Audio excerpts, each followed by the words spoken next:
दो ही pen marker.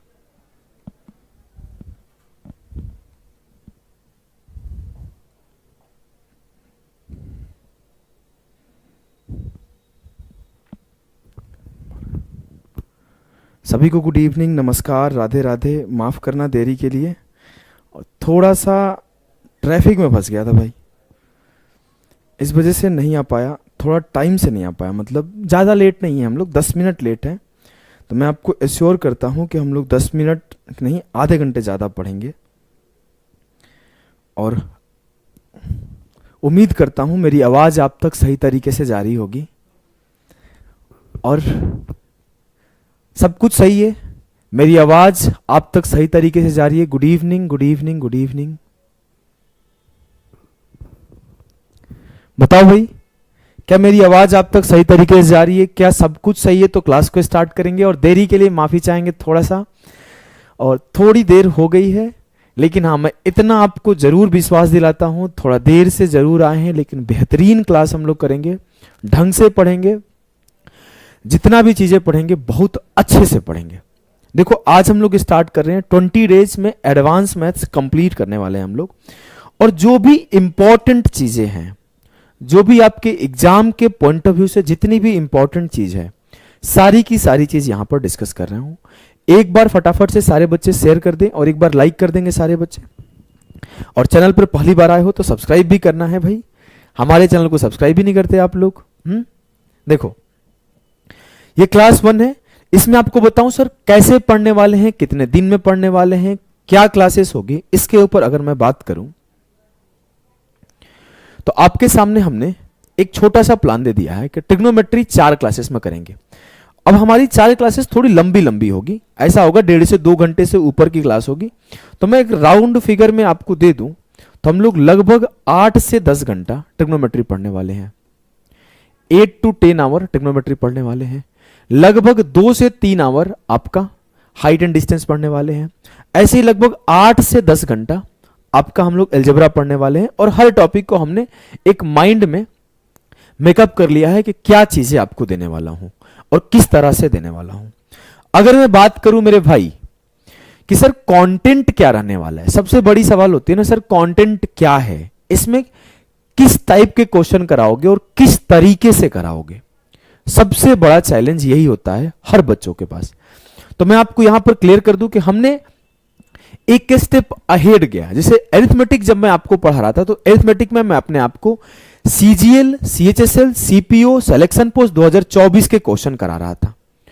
लेकिन जब मैं एडवांस मैथ्स का कोर्स करा रहा हूं तो एडवांस मैथ्स के कोर्स में आपके एसएससी के 2023 के एग्जाम्स और एसएससी के 2024 के जितने भी एग्जाम हुए हैं, सीजीएल, सीएचएसएल, सीपीओ, और किसी में तो उतना अच्छे सवाल आते नहीं है। एक सिलेक्शन पोस्ट है, सिलेक्शन पोस्ट के लास्ट 2 ईयर के जो भी अच्छे क्वेश्चन आए हुए हैं, ध्यान देना, जो भी अच्छे क्वेश्चन आए हुए हैं इस 2 सालों में, गुड लेवल के क्वेश्चन या फिर मॉडरेट लेवल के क्वेश्चन यू कैन से, जो भी मॉडरेट लेवल के क्वेश्चन आए हुए हैं उसको हम लोग क्या कर रहे हैं कि टाइप वाइज,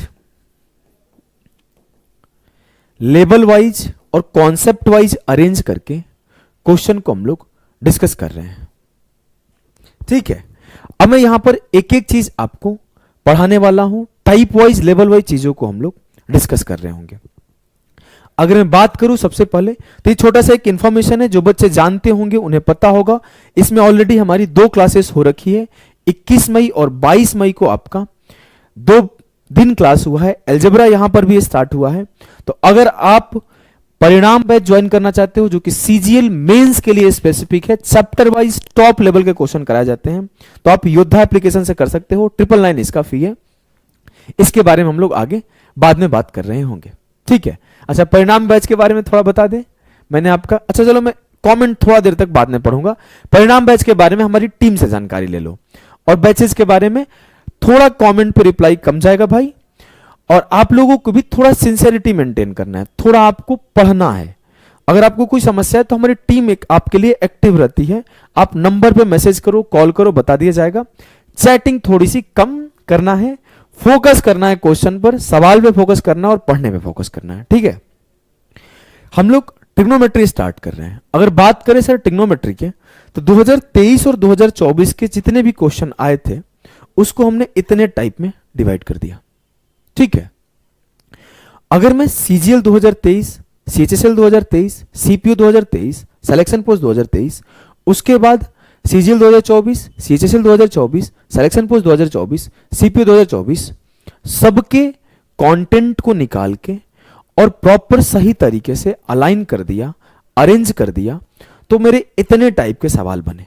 बोलोगे हाँ सर, नरेंद्र ब्लॉक कर दिए जाओगे? देखो हमारी टीम तुम्हें अभी मैसेज कर रही है और तुम इस तरह से मैसेज कर रहा है। नेगेटिविटी ना फैलाओ, चुपचाप पढ़ो, नहीं पढ़ना है मत पढ़ो, क्योंकि बहुत सीधा बात करते हैं हम लोग।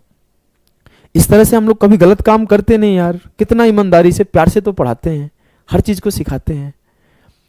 हमारी टीम का नंबर पिन है, डिस्क्रिप्शन में है, छोटे भाई की तरह ट्रीट करते हैं। आप पढ़ो, पढ़ने पे फोकस करो, ध्यान दो। तो हम लोगों ने इसे इतने टाइप में बांटा। एक basics of trigonometry, basics of trigonometry आपका कोई पार्ट नहीं है, इससे कोई क्वेश्चन नहीं आता है। ठीक है, बेसिक्स ऑफ ट्रिग्नोमेट्री में मैं आपको थोड़ा सा ट्रिपलेट के बारे में सिखा देता हूं और थोड़ा सा आपको साइन थीटा क्या होता है, कॉस थीटा क्या होता है, टेन थीटा क्या होता है, कॉट थीटा क्या होता है, इसके बारे में बता देता हूं। ठीक है, उसके बाद हम लोग प्रॉपर क्वेश्चंस के ऊपर आएंगे, क्वेश्चन ऑन एंगल करेंगे। उसके बाद हम लोग क्वेश्चन बेस्ड ऑन ट्रायंगल करेंगे। तो आज का जो क्लास है, पहला क्लास में 3 टॉपिक खत्म कर रहे होंगे। कल का जब क्लास आएगा तो उसमें हम लोग use of C&D and ratio इसको पढ़ेंगे नेक्स्ट क्लास में। वीक में 3 क्लासेस होती है और मैं आपको नेक्स्ट क्लास में ये सारे टॉपिक क्लियर कर लूंगा। उसके बाद जब मैं अगला क्लास पढ़ाऊंगा तो ये टॉपिक क्लियर कर लूंगा और जब मैं आखिरी क्लास पढ़ाऊंगा तो ये 2 टॉपिक क्लियर करूंगा। तो क्लास 1 में आपके ये 3 टाइप के सवाल को पढ़ने होंगे। जब मैं क्लास 2 कराऊंगा तो क्लास 2 में आपके 1 2 3 4 5 ये 5 टाइप के क्वेश्चन कर रहे होंगे। और जब हम लोग क्लास 3 कर रहे होंगे तो क्लास 3 में हम लोग ये use of concept of algebra, frequently asked formula और वैल्यू पुटिंग के क्वेश्चन को हम लोग कर रहे होंगे। और अगर हम लोग बात करें तो क्लास 4 जो कि हमारा लास्ट क्लास होगा ट्रिग्नोमेट्री का, तो क्लास 4 में हम लोग क्वाड्रेंट बेस्ड क्वेश्चन और एडवांस ट्रिग्नोमेट्री के जितने भी फॉर्मूला पॉसिबल है उन सारे टाइप के सवालों को करा रहे होंगे। ठीक है, बोलोगे हाँ सर। आगे बढ़े तो सबसे पहले हम लोग स्टार्ट करते हैं। ट्रिग्नोमेट्री में आपको त्रिकोणमिति पढ़ने से पहले एक छोटी सी चीज के बारे में जानना बहुत जरूरी होता है कि ट्रिग्नोमेट्री आपका क्यों बना, कब बना, कैसे बना। तो ट्रिग्नोमेट्री आपका जब यूज होना शुरू हुआ तो एक छोटा सा कॉन्सेप्ट के वजह से शुरू हुआ, वो है आपका पाइथागोरस थ्योरम। पाइथागोरस थ्योरम जो है ना, हर सिचुएशन के लिए, हर जगह के लिए वैलिड है। उसने ये बोला कि मैं यहां पे खड़ा हूं तो यहां से जो डिस्टेंस है और जो मेरे ऊपर सीधा का डिस्टेंस है उस और एक जो तिरछा डिस्टेंस है, वो तीनों में एक रिलेशन है और उसी रिलेशन को देखते हुए एक फॉर्मूला दिया, एक थ्योरम दिए पाइथागोरस जी ने। और पाइथागोरस जी ने जो थ्योरम दिया उसी के वजह से पूरा ट्रिग्नोमेट्री बनना शुरू हुआ। उन्होंने बोला कि मैं किसी पॉइंट पर खड़ा हूं और इस पॉइंट से किसी पॉइंट का जो डिस्टेंस है और उससे मैं सर्टेन लंबाई खड़ा है, जब इनके बीच में मैं लेंथ ले रहा हूं तो ये हर कंडीशन में एक कंडीशन सेटिस्फाई कर रहा है। क्या कंडीशन सेटिस्फाई कर रहा है कि जब मैं पी का स्क्वायर लेता हूं और बी का स्क्वायर लेता हूं तो ये एच के स्क्वायर को बराबर मिलता है। चाहे मैं इसको कितना भी छोटा ले लूं और इसको कितना भी लंबा ले लूं तो भी मेरा ये कंडीशन सेटिस्फाई करता है। चाहे मैं इसको कितना भी बड़ा ले लूं और इसको कितना भी छोटा ले लूं तो भी मेरा ये कंडीशन सेटिस्फाई करता है। और इसी कंडीशन से आपका त्रिकोणमिति स्टार्ट हुआ, ट्रिग्नोमेट्री स्टार्ट हुआ कि हर सिचुएशन में, हर जगह पे जब मैं एक लेंथ लेता हूं और एक बेस लेता हूं तो इनके बीच के जो डिस्टेंस है इस पॉइंट का और इसके टॉप का, मतलब इसके इस पॉइंट का और इस पॉइंट का, हर कंडीशन में पी का स्क्वायर प्लस बी के स्क्वायर बराबर एच के स्क्वायर के आ रहा है। और इसी थ्योरम के वजह से ट्रिग्नोमेट्री स्टार्ट हुआ। फिर उन्होंने ये बोला कि जो ये तीन चीजें मिल रही है, एक P, एक B, एक H, इन तीनों को किसी ना किसी नाम दिया गया। तो नाम परपेंडिकुलर, बेस और हाइट, हाइपोटेनस बाद में पढ़ा। परपेंडिकुलर को हम लोग हिंदी में बोलते हैं लंब, बेस को हम लोग हिंदी में बोलते हैं आधार, और हाइपोटेनस को हम लोग हिंदी में बोलते हैं कर्ण। तो ये चीज आपको बाद में नाम दिया गया। इसके पहले उन्होंने 3 नंबर पे कोशिश किया। लाइक मैं आपके पास सामने प्लेन खड़ा कर दूं कि एक प्लेन पर 3 सेंटीमीटर हाइट लिया, यहाँ पे 4 सेंटीमीटर लिया, तो मुझे पता चला कि ये 5 आया। एक बार हमने 5 लिया, एक बार हमने 12 लिया, तो मुझे पता चला ये 13 हुआ। तो मुझे अलग अलग इंटीजर के लिए अलग अलग वैल्यूज आ रहे थे। तो उसमें से जो कुछ इंटीजर जो हमेशा नेचुरल नंबर के फॉर्म में थे, उसको कुछ नाम दिया गया। वो क्या नाम दिया गया? वो नाम दिया गया आपके पाइथागोरियन ट्रिपलेट्स। और उसे हम लोग ट्रिपलेट क्यों बोले? क्योंकि वो एक ऐसा इंटीजर था, एक वो ऐसा नेचुरल नंबर था जो इस फॉर्मूले पर सेटिस्फाई कर रहा था। किस फॉर्मूले पर? कि अगर ए स्क्वायर प्लस बी स्क्वायर को बराबर कर दूं सी स्क्वायर के, या फिर मैं बोलूं कि P square plus B square को बराबर कर दूं एच स्क्वायर के, तो इसको सेटिस्फाई कर रहा था। और जितने ऐसे सेट मिले, जैसे मुझे एक सेट मिल गया कि 3 का स्क्वायर प्लस 4 का स्क्वायर बराबर मिल गया 5 के स्क्वायर के। जैसे एक सेट मिल गया कि 7 का स्क्वायर प्लस 24 के स्क्वायर बराबर मिल गया 25 के स्क्वायर के। जैसे एक सेट मिल गया कि 20 का स्क्वायर प्लस 21 का स्क्वायर बराबर मिल गया 29 के स्क्वायर के। इस जितने सेट मिले, इस सेट को एक नाम दिया गया, पाइथागोरियन ट्रिपलेट। कि ये जो सेट है वो ट्रिपलेट है, एक ऐसा पेयर है 3 नंबरों का जो इस कंडीशन को सेटिस्फाई करता है। तो पाइथागोरियन ट्रिपलेट किसे कहते हैं? लिखा गया Pythagorean triplet is a set of a positive integer ABC that fits the rule, या फिर that fits the Pythagoras theorem, या फिर बोल सकते हो which satisfies the Pythagoras theorem. बात तो वही है, बात में तो कोई चेंज नहीं है। बोलोगे नहीं सर, ठीक है। अब मैं अगर आगे बात करूं मेरे भाई, हमने बोला कि फिर सर आप ये बताओ कि जो इंपॉर्टेंट पाइथागोरियन ट्रिपलेट है, अगर मैं याद कर लूं तो क्या मेरे एग्जाम में हेल्प होगा? मैंने बोला बहुत ज्यादा हेल्प होगा। तो क्या उसका लिस्ट आपके पास है? हाँ जी, बहुत अच्छा लिस्ट है।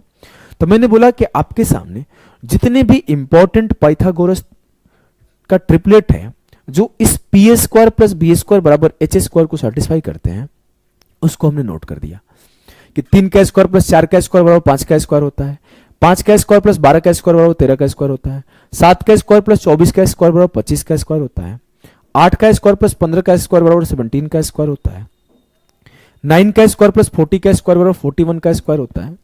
ये सारे के सारे इंपॉर्टेंट ट्रिपलेट को हमने एक जगह कंपाइल किया और इसे बार बार रिवीजन किया। सर इससे बेनिफिट है? बहुत ज्यादा बेनिफिट है। जहां अदर बच्चे आपके निकाल रहे होंगे वहां आप आगे निकल जाओगे। जैसे मैं आपके सामने एक सवाल लिखता हूं, मैंने बोला आपको पाइथागोरस थ्योरम आता है? बोलोगे हाँ सर।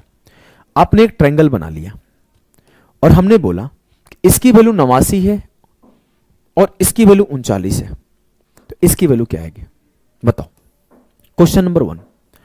अब 2 टाइप के बच्चे हैं। एक ऐसा बच्चा है कि जिसे इस ट्रिपलेट के बारे में नॉलेज है, और एक ऐसा बच्चा है जिसे इसके ट्रिपलेट के बारे में नॉलेज नहीं है। दोनों में क्या डिफरेंस आएगा आपके सामने पता चलेगा। एक सवाल हमने दे दिया कि 5 है, ये 12 है, तो इसका वैल्यू क्या आएगा। एक सवाल हमने दे दिया कि ये 53 है, ये 28 है, तो इसका वैल्यू क्या आएगा। एक सवाल और दे दूं क्या? चलो, एक सवाल हमने ये दे दिया, क्वेश्चन नंबर 4। क्वेश्चन नंबर 4 हमने ये दे दिया कि कैसा दे दूं, कुछ मजेदार दे देता हूं ना, कि ये 12 है, ये 20 है, ये 21 है, 21 नहीं 29 है। मजा नहीं आएगा, मजा नहीं आएगा। कुछ मजेदार होता तो अच्छा होता। बोला कि मैं ऐसा कुछ बोल दूं कि ये 20 है, ये आपका 25 है और ये आपका 29 है, तो इसकी वैल्यू क्या होगी। यहां से यहां तक का distance, what is the length of this, बताओ। तो अगर मैं बोलूं कि सर हमें याद है, तो देखो इन सारे सवालों में अगर आपको याद है तो आपको फॉर्मूला नहीं लगाना पड़ेगा। जिसको नहीं याद है उसे फॉर्मूला लगाना पड़ेगा। कोई बोलेगा सर कि अगर 5 है ये 12 है तो इसका वैल्यू क्या होता है? तो जो पाइथागोरस थ्योरम बोलता है वो ये बोलता है कि P square plus B square बराबर एच स्क्वायर होता है। तो मैं ये बोलूंगा कि 5 का स्क्वायर प्लस 12 का स्क्वायर बराबर एच स्क्वायर होगा। 5 का स्क्वायर 25 होगा, 12 का स्क्वायर 144 होगा, बराबर एच का स्क्वायर होगा।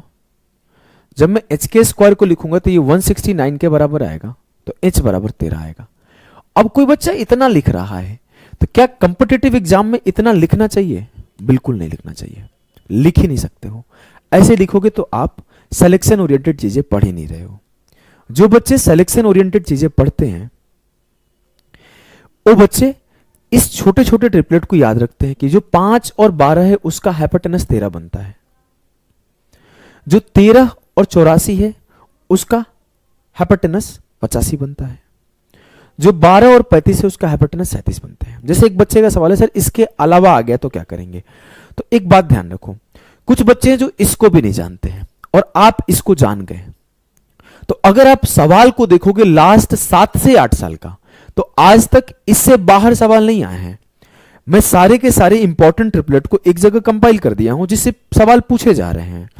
अब इससे बाहर आया तो इससे बाहर सबके लिए आया, लेकिन अगर इसके अंदर आया तो इसके अंदर तुम्हारे लिए आया, तुम आगे निकल जाओगे। देखो 20, 21, 29 पर सवाल है, 20, 21, 29 पर सवाल है, 8, 15, 17 पर सवाल है, 3, 4, 5 पर सवाल है, 28, 45, 53 पर सवाल है, 39, 40, 39, 80, 89 पर सवाल है, 63, 16, 65 पर सवाल है।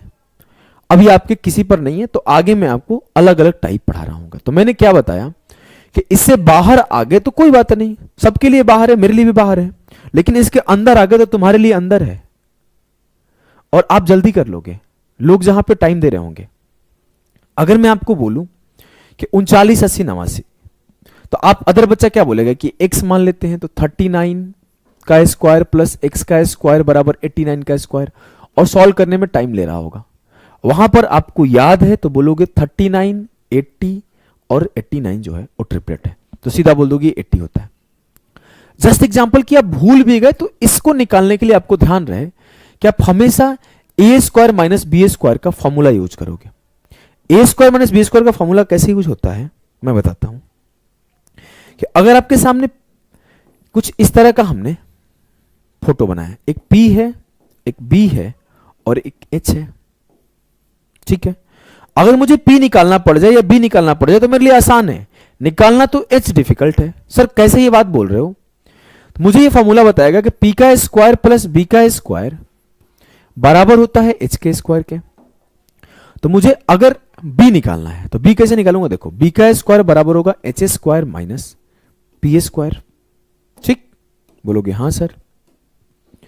अब मैं लिखूंगा कि B का स्क्वायर जो बराबर होगा H minus P into H plus P के बराबर होगा, बोलेंगे जी सर।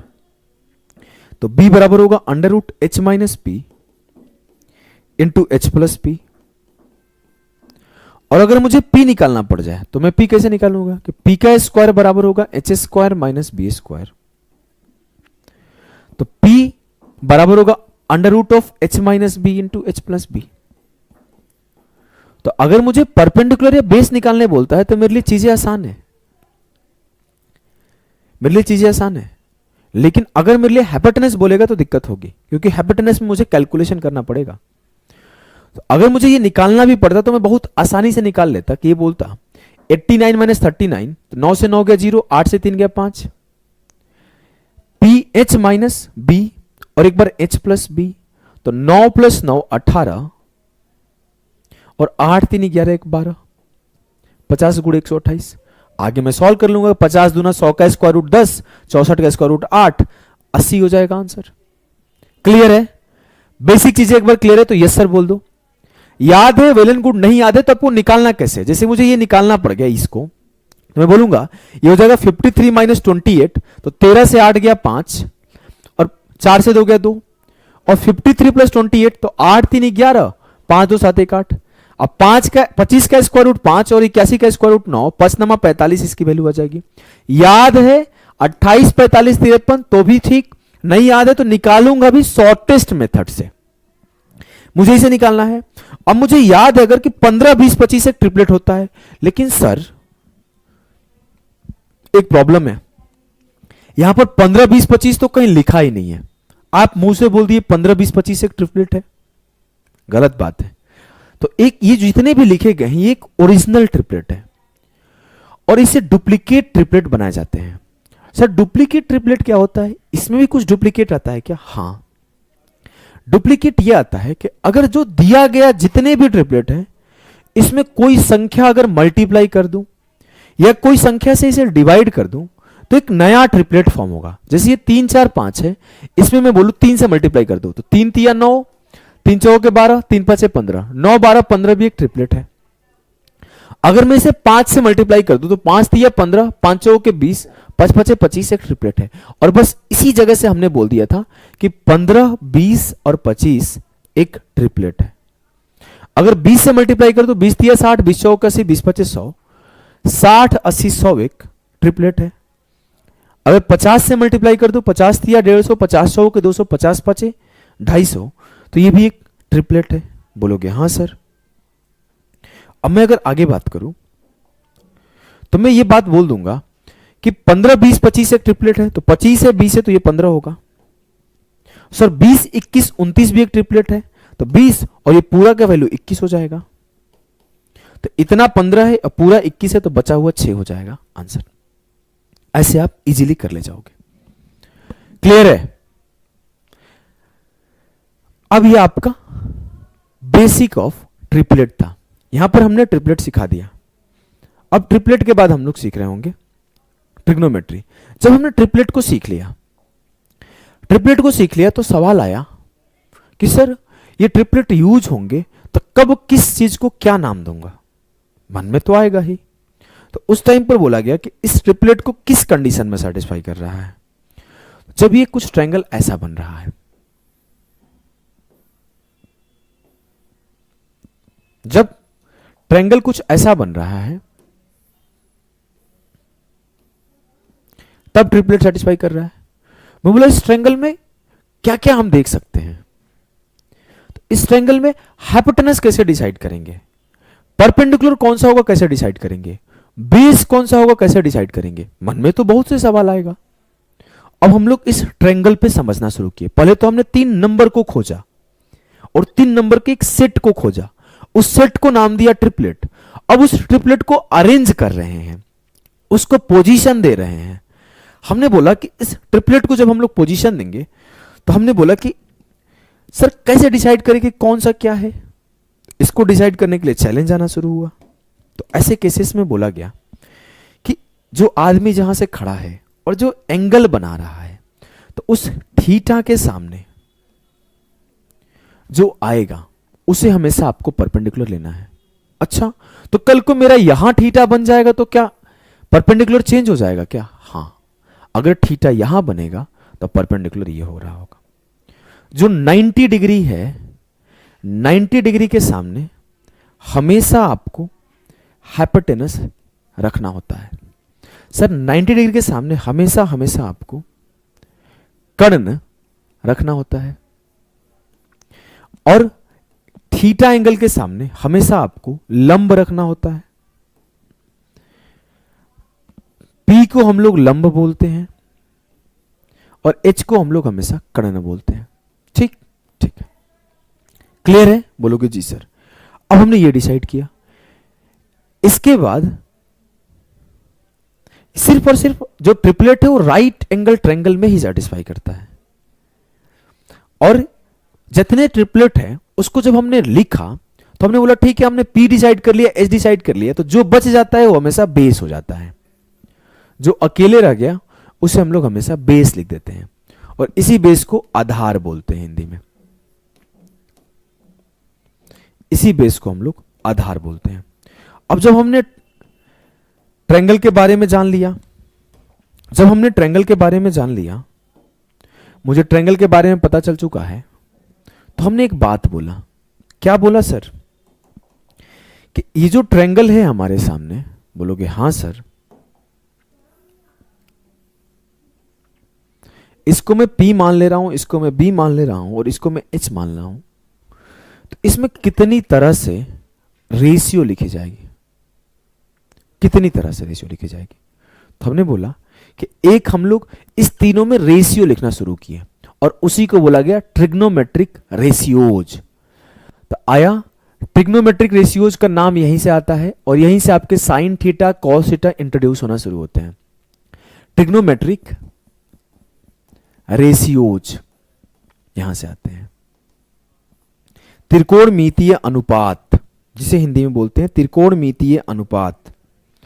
हमने बोला कि कितने तरह से इस रेशियो को लिख सकते हैं। हमने बोला एक रेशियो हम लोग पी और एच का लिख देंगे, जिसको पी बाई एच लिख सकते हैं। एक रेशियो हम लोग बी और एच का लिख देंगे, जिसको हम लोग बी बाई एच लिख सकते हैं। एक रेशियो हम लोग पी और बी का लिख सकते हैं, जिसको हम लोग पी बाई बी लिख सकते हैं। एक रेशियो हम लोग एच और पी का लिख सकते हैं, एच बाई पी। एक इसका उल्टा लिख सकते हैं और एक इसका उल्टा लिख सकते हैं। क्या इन तीनों के बीच कोई और रेशियो पॉसिबल है? बोलोगे नहीं सर।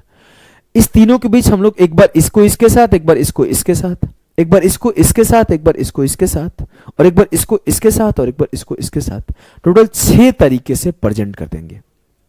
जब ये 6 के 6 रेशियो को प्रेजेंट किया गया तो सवाल ये हुआ कि इसका नाम क्या दिया जाए। कुछ ना कुछ तो नाम देंगे ना भाई, क्या नाम दूं? तो भी यहां से नाम देने का बात है। तो हम लोग जब परपेंडिकुलर और हाइपोटेनस, लंब और कर्ण को का रेशियो लिए तो इसको हम लोग ने नाम दिया साइन। जब हम लोग आधार और कर्ण का रेशियो लिए तो इसको हम लोगों ने नाम दिया कॉस। इसको हम लोगों ने नाम दिया टेन।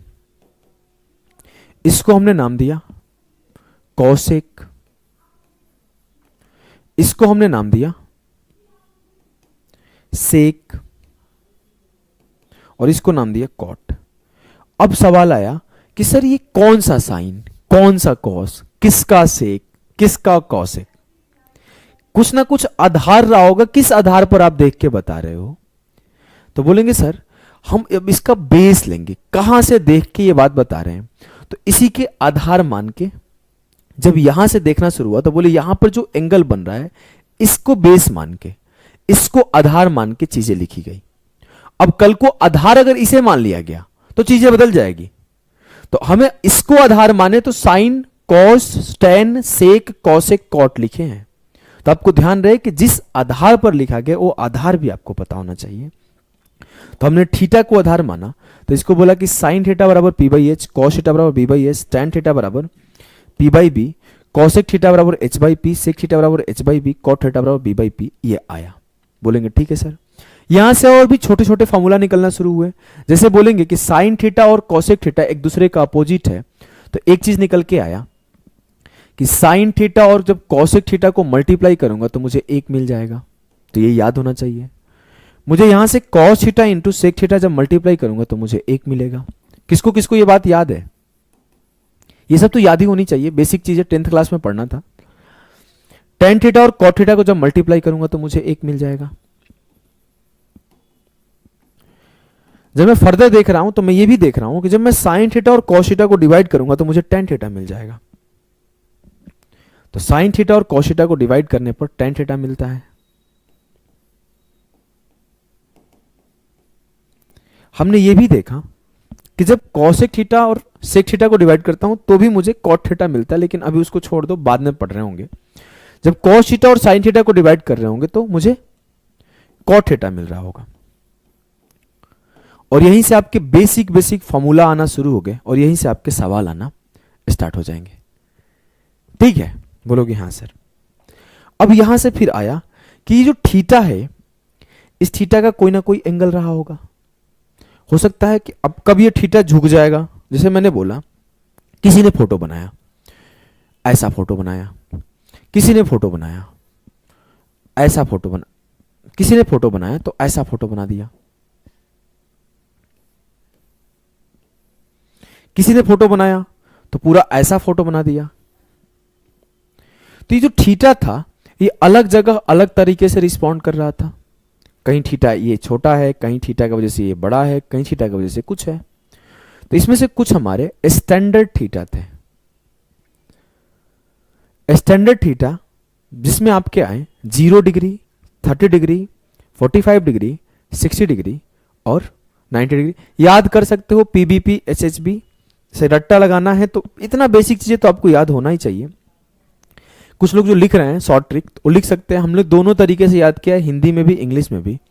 कि जो तरीका है याद करने का मैं अलग से लिख देता हूं, जो बच्चे चाहते हैं। आप ये भी लिख सकते हो पी पी बी, उल्टा लिख दिया, पी बी पी होता है ना तुम्हारे चक्कर में, पी बी पी बटे एच एच बी। यहां पर बोला जाता है पंडित बदरी प्रसाद हर हर बोले, और यहां पर साइन थीटा आता है, यहां कॉस थीटा आता है, यहां टेन थीटा आता है। कोई आपसे पूछ लिया साइन थीटा तो P by H, cos theta तो B by H, tan theta तो पी बाई बी। हिंदी वाले बच्चे याद करते हैं लाल बाई काका, हमने तो हिंदी मीडियम से पढ़ा था तो लाल बाई काका ही याद किया था। साइन थीटा लंबाई कर्ण, कॉस थीटा आधार बाई कर्ण और टेन थीटा लंबाई आधार। ठीक है, चलो आगे बढ़े तो हम लोग सीधा आते हैं टू दी पॉइंट बात करेंगे। हम लोग टू दी पॉइंट बात करेंगे कि एंगल वाले चीजों को देख रहे होंगे। क्या है एंगल वाली चीजें? कि जो अलग अलग डिफरेंट एंगल पर साइन कॉस टेन का वैल्यू चेंज होता है। तो ये आपको याद होना चाहिए, सीधी बात है, याद होना चाहिए, कोई ऑप्शन नहीं है। आपको बार बार जब प्रैक्टिस करोगे तो ये चीजें आपको याद हो जाएगी कि साइन 0 क्या होता है, कॉस 0 क्या होता है, टेन 0 क्या होता है, साइन 30 क्या होता है, कॉस 30 क्या होता है, साइन 60 क्या होता है, साइन 45 क्या होता है, कॉस 45 क्या होता है, सब याद होना चाहिए। आप एकदम इसको शॉर्ट ट्रिक से लिखना नहीं सीखना है। ऐसा नहीं कि मुझे तो शॉर्ट ट्रिक से लिखने आता है। एग्जाम हॉल में आपके शॉर्ट ट्रिक काम नहीं आएंगे, आपको वर्बली याद होना चाहिए। मैं आपसे पूछ दूं कि सेक 30 डिग्री क्या होता है तो आप फटाफट से बोलो 2/√3। सेक 60 डिग्री क्या होता है तो 2। कॉसेक 30 डिग्री क्या होता है 2। कॉसेक 45 क्या होता है √2। tan 30 क्या होता है 1/√3। tan 60 क्या होता है √3। साइन 60 क्या होता है √3/2। साइन 90 क्या होता है 1। कॉस 90 क्या होता है 0। साइन 0 क्या होता है 0। कॉस 0 क्या होता है 1। आपको वर्बली याद होना चाहिए, कहीं से भी कोई भी वैल्यू कभी भी पूछा जाए याद होना चाहिए। अगर आप पेपर पास करना चाहते हो, सिलेक्शन लेना चाहते हो तो आपको वर्बली सारे के सारे एंगल याद होने चाहिए। अगर आप सारे के सारे एंगल नहीं याद करोगे पेपर में आपको सोचना पड़ेगा साइन 30 याद था 1/2, ऐसे नहीं सिलेक्शन होता है। ठीक है, कॉस 45 की वैल्यू गलत है, ठीक है, लो तुम तो तेज बच्चा है संभाल लेना, 1/√2 होता है साइन 30। ये आपका कॉस 45 1/√2 होता है। ठीक है, टाइपिंग एरर है, कोई बहुत बड़ा एरर नहीं है। मान लिया कि आपको याद हो गया तो सबसे बेसिक सवाल और सबसे पहला सवाल आपका यहीं से बनता है, question based on angle. Question based on angle, कोण के आधार पर बने हुए प्रश्न। और सबसे पहला सवाल आपके सीजीएल 24 का कि अगर जो टी है वो 0 डिग्री और 90 डिग्री के बीच में है तो इनमें से कौन सा सत्य है। सारे बच्चे करो, मैं थोड़ा पानी पीता हूं।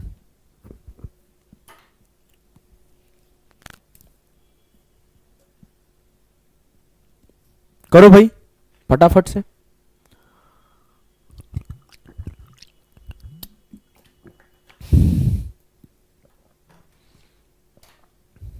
देखो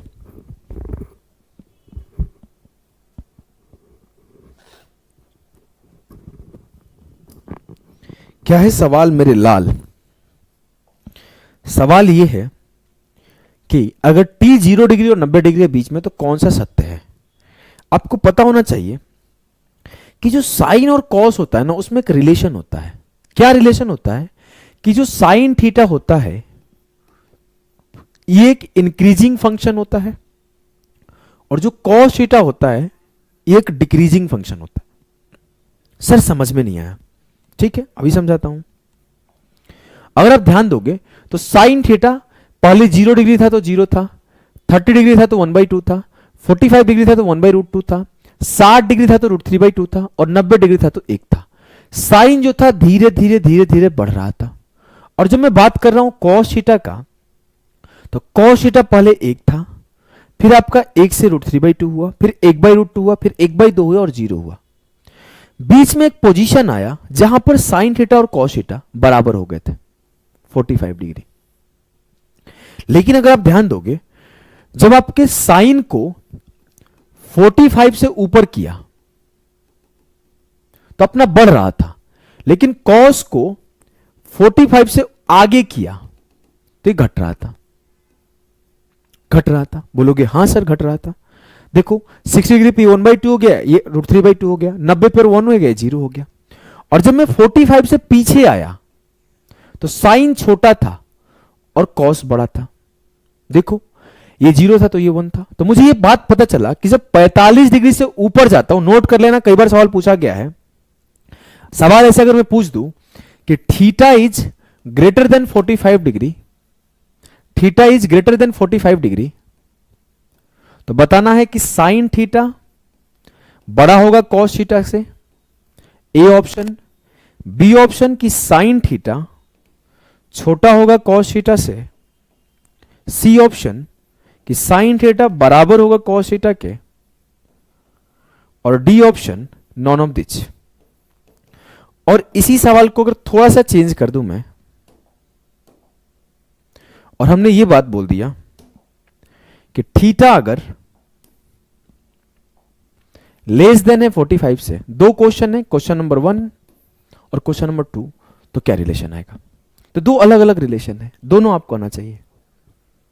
आपको पता है जब थीटा बड़ा है 45 से तो 45 से ऊपर साइन बड़ा होता है हमेशा कॉस से, और जब थीटा 45 से छोटा है तो 45 से छोटा में हमेशा कॉस बड़ा होता है साइन से। Option B. सीडीएस हो, सीजीएल हो, हमेशा हमेशा आपको यही सवाल पूछा गया है। मेरे भाई आदित्य कुमार, ब्लैक बैकग्राउंड नहीं हो सकता है यहां पर, इस वाले लैब का फीचर नहीं है। जो मेरा लैब है वहां पर ब्लैक बैकग्राउंड होता है, तो हम लोग वहां पढ़ते हैं उस पर। ठीक है, एक बार अगर आपको अच्छा लग रहा है तो शेयर कर दो और थोड़ा क्लास को लाइक कर दो भाई। हमें बार बार नहीं बोलना पड़े, कम से कम आप लोग खुद से थोड़ा सा कुछ तो करो, थोड़ा शेयर करो, थोड़ा सब्सक्राइब करो चैनल को, अदर बच्चे को बताओ भी। चलो, अब इस सवाल को बोला तो थीटा जो है 0 और 90 के बीच में है, तो मुझसे कंडीशन दिया गया कि अगर t is greater than 45 degree, तो मुझे पता है अगर t 45 से बड़ा होगा तो साइन बड़ा होता है। t बराबर 45, तो सर 45 डिग्री पर तो साइन t cos t बराबर ही हो जाता है, तो ये तो बराबर होना चाहिए। अगर बात करूं t लेस देन है 45 डिग्री से, तो मुझे पता है अगर 45 से t छोटा है तो cos थीटा हमेशा बड़ा हो जाता है। ऑप्शन सी जो है इस सवाल का, बी कहां से होगा? इस सवाल का ऑप्शन सी, क्वेश्चन नंबर 1 का ऑप्शन सी जो है कि जब t जो है 45 से छोटा हो गया तो cos मेरा हर केस में बड़ा हो जाएगा। क्लियर है? एक बार यस सर लिख दो अगर क्लियर है चीजें, तो समझ में आ रही है तो एक बार यस सर लिख दो। चलो आगे बढ़ते हैं मेरे भाई। अगला सवाल, अब आपको साइन 60 cos 60 ये सारी चीजें याद होनी चाहिए। वैसे तो ये फॉर्मूला है बेसिक सा, इसमें आप दिमाग भी लगा सकते हो, √3 - 1 बटे √3 प्लस, बेसिक सा सवाल है। लेकिन ठीक है, अभी हम लोग इसे बेसिक तरीके से करेंगे, कोई एक्स्ट्रा ऑर्डिनरी मेथड और एक्स्ट्रा ऑर्डिनरी दिमाग नहीं लगाएंगे। ठीक है, मैथ्स की कंप्लीट तैयारी करना चाहता हूं, 12th पास हो तो आदित्य चुपचाप प्रारंभ बैच ज्वाइन कर लो और एक बार पहले ढंग से बेसिक पढ़ लो। और पहला सलाह यही है कि यूट्यूब पर इधर से उधर भटकना बंद कर दो।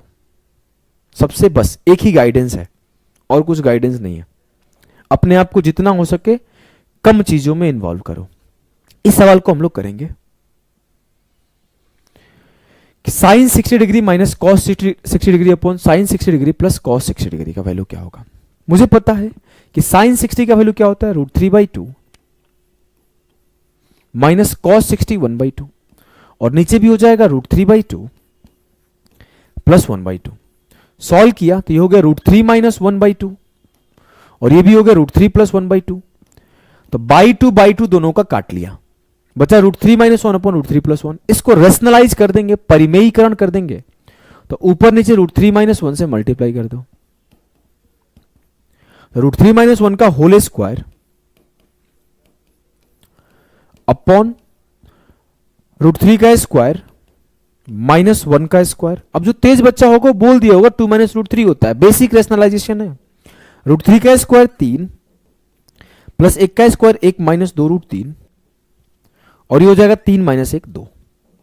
तो 4 माइनस 2√3 अपॉन 2 से काटूंगा, 2 दूना 4 और 2 एकम 2, तो बच जाएगा 2 माइनस √3। 2 माइनस √3। क्लियर है? बेसिक आपका क्लियर है?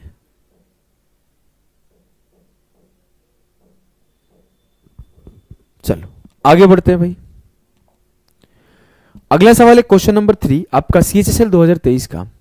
8 sec square 45 degree plus 20 sin square 30 degree plus 15 tan 45 degree. Solve करने का कोशिश करो भाई।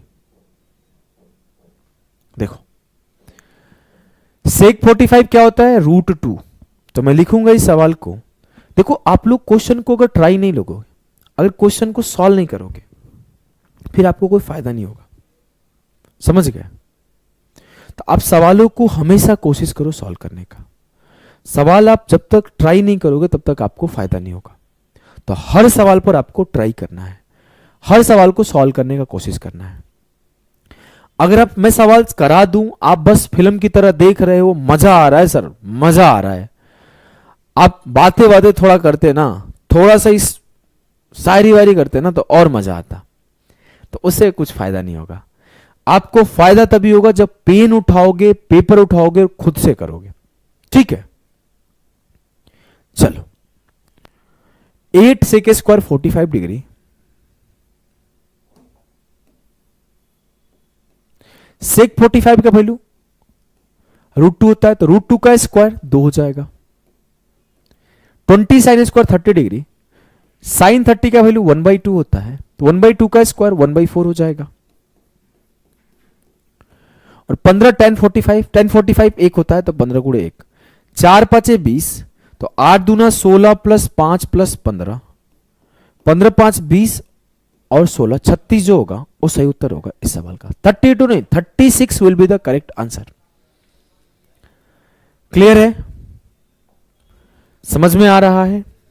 बोलोगे हां सर। अगर समझ में आ रहा है तो आ जाओ, इसको करते हैं। सवाल है cos 0 डिग्री। क्वेश्चन नंबर 4, सारे बच्चे करो इसे फटाफट से हलाल। क्या है मेरे लाल? फटाफट से करेंगे इस सवाल। चलो भैया फटाफट से करो। समझ में आ रहा है कि नहीं आ रहा है? ऊपर ऊपर तो नहीं जा रहे हैं? हाँ, ऊपर ऊपर तो नहीं जा रहा है। एवरेज भी करा दिया जाएगा आने वाले टाइम में हर्षित। ठीक है, देखो अगर हम बोले cos 0 डिग्री, तो cos 0 की वैल्यू 1 होगी। बोलेंगे ठीक है सर। cos 30 डिग्री, इसकी वैल्यू √3/2 होगी। ठीक है, बढ़ते हैं। tan 45 -1 होगा। cosec 60 डिग्री, ये सर 2/√3 होगा। cot 90, अब सर cot 90 आपको याद है? cot 90 आपको याद है? बताओ। बड़ा डिफिकल्ट है, हम तो भूल गए हैं। यही सारी चीजें आपके साथ ना हो, आपको चीजें एकदम मन में देखते ही फट से बोलोगे, फटाफट से, टाइम नहीं लेना है। अगर आप टाइम ले रहे हो तो पीछे रह जाओगे। cot 90 आपका 0 होता है। अब मैं अगर सॉल्व करूं तो 1 से 1 खत्म, √3 इंटू √3 3 हो गया, 2 इंटू 2 4 हो गया, अपॉन 2 √3, तो 3 4 7 बटे 2 √3।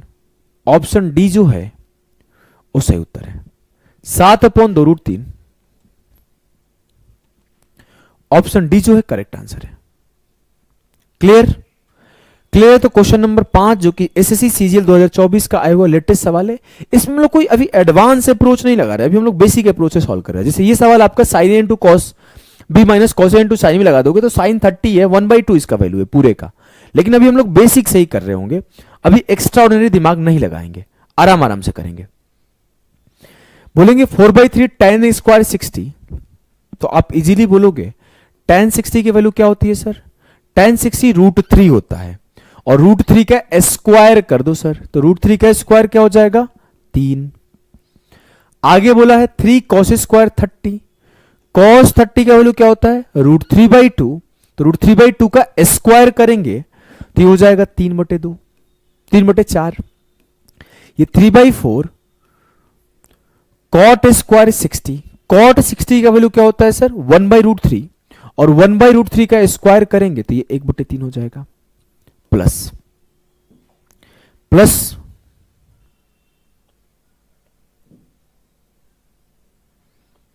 प्लस क्या है भाई, sine 60 degree plus cos 30 degree.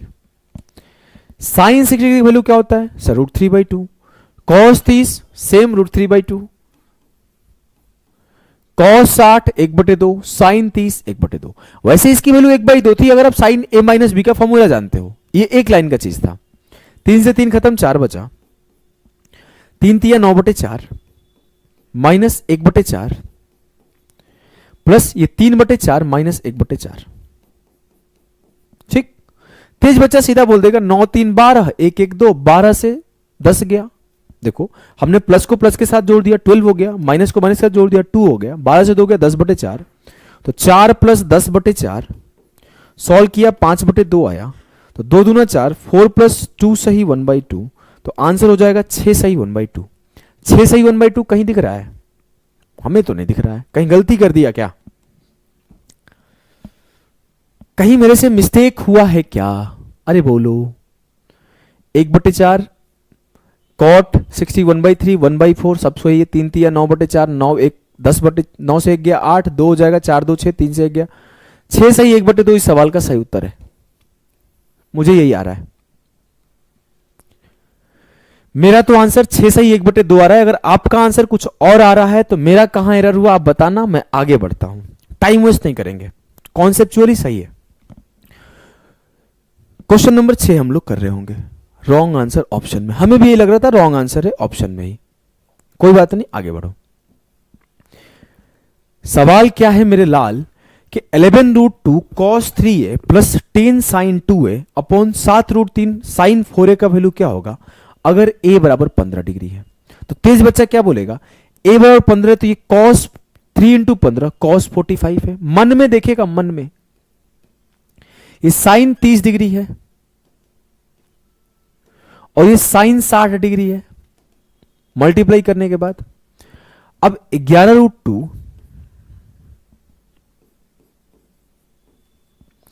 cos 45 की वैल्यू क्या होती है 1/√2। 10 sin 30 ये हो जाएगा 1/2। 7√3 sin 60 हो जाएगा √3/2। अब मैं अगर सॉल्व करूं तो √2 से √2 खत्म, 2 5 10 खत्म, 7 तिया 21/2 होगा। तो ऊपर होगा 11 + 5 16 अपॉन 21 और ऊपर चला जाएगा 2। तो 32/21 कहीं दिख रहा है? वही आंसर है 21 और ऊपर चला जाएगा 2।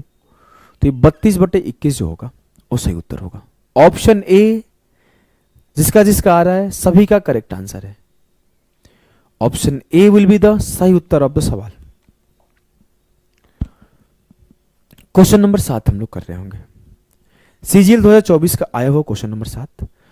सवाल यह है कि कॉसेक ए अपॉन कॉसेक ए -1 प्लस कॉसेक ए अपॉन कॉसेक ए +1 सेक ए बटे सेक ए -1 प्लस सेक ए बटे सेक ए +1 की वैल्यू क्या होगी। बढ़िया सवाल है। इस सवाल को करना थोड़ा सा लेंदी हो सकता है आप लोगों के लिए। सोचो, देखो इस पार्ट को करना आसान है क्योंकि मुझे पता है सेक 60 डिग्री क्या होता है। सर सेक 62 होता है। सेक 60 डिग्री की वैल्यू 2 होती है।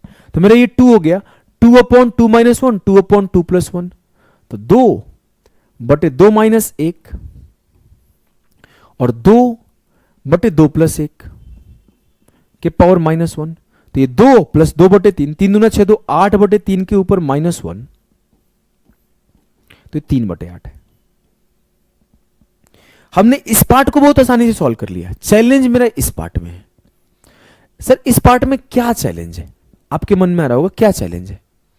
इस पार्ट में है कि जो कॉसेक 60 डिग्री होता है वो 2/√3 होता है। तो 2/√3 2/√3 2/√3 2/√3 बहुत लिखना पड़ेगा। और जब मैं 2/√3 2/√3 बार बार लिखूंगा तो मेरे सामने एक सड्स बन के आएगा।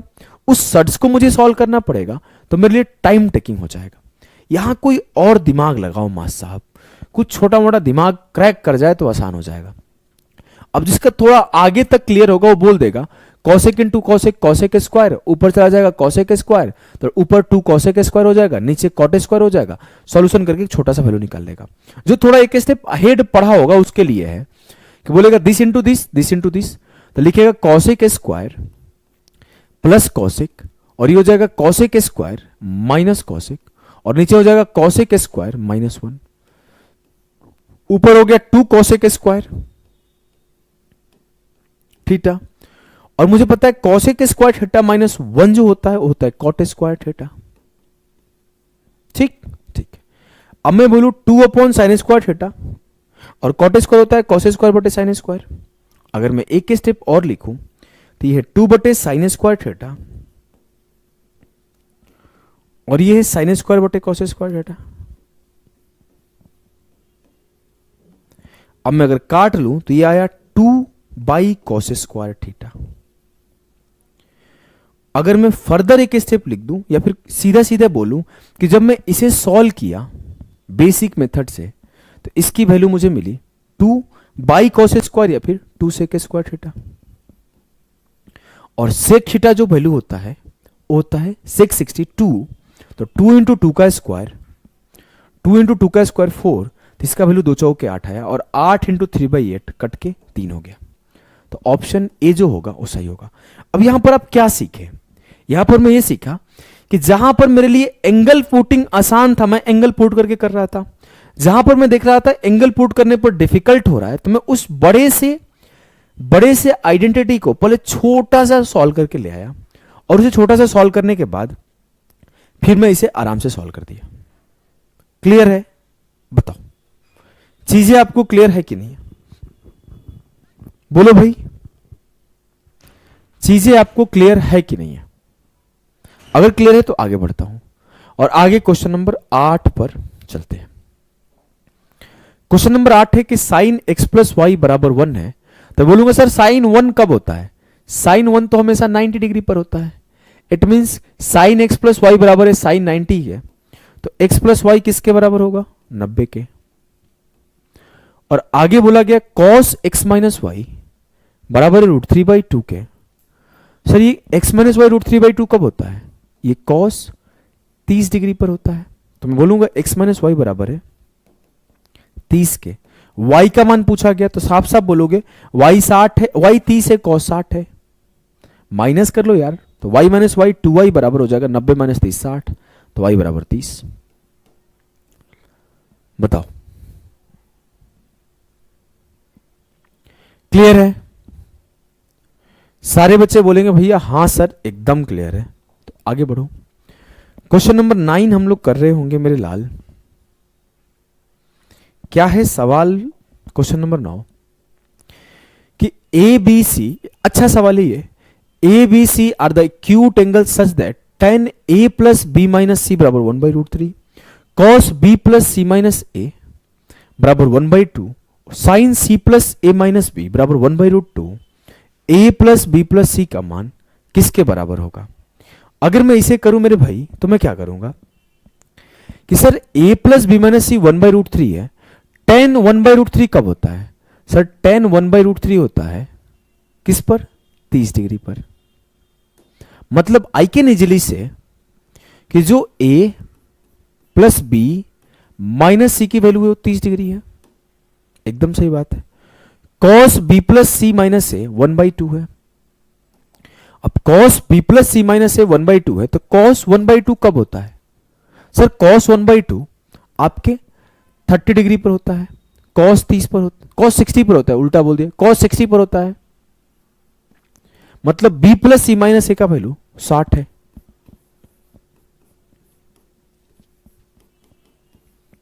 ठीक, बोला गया sign c plus A minus B की वैल्यू 1/√2 है।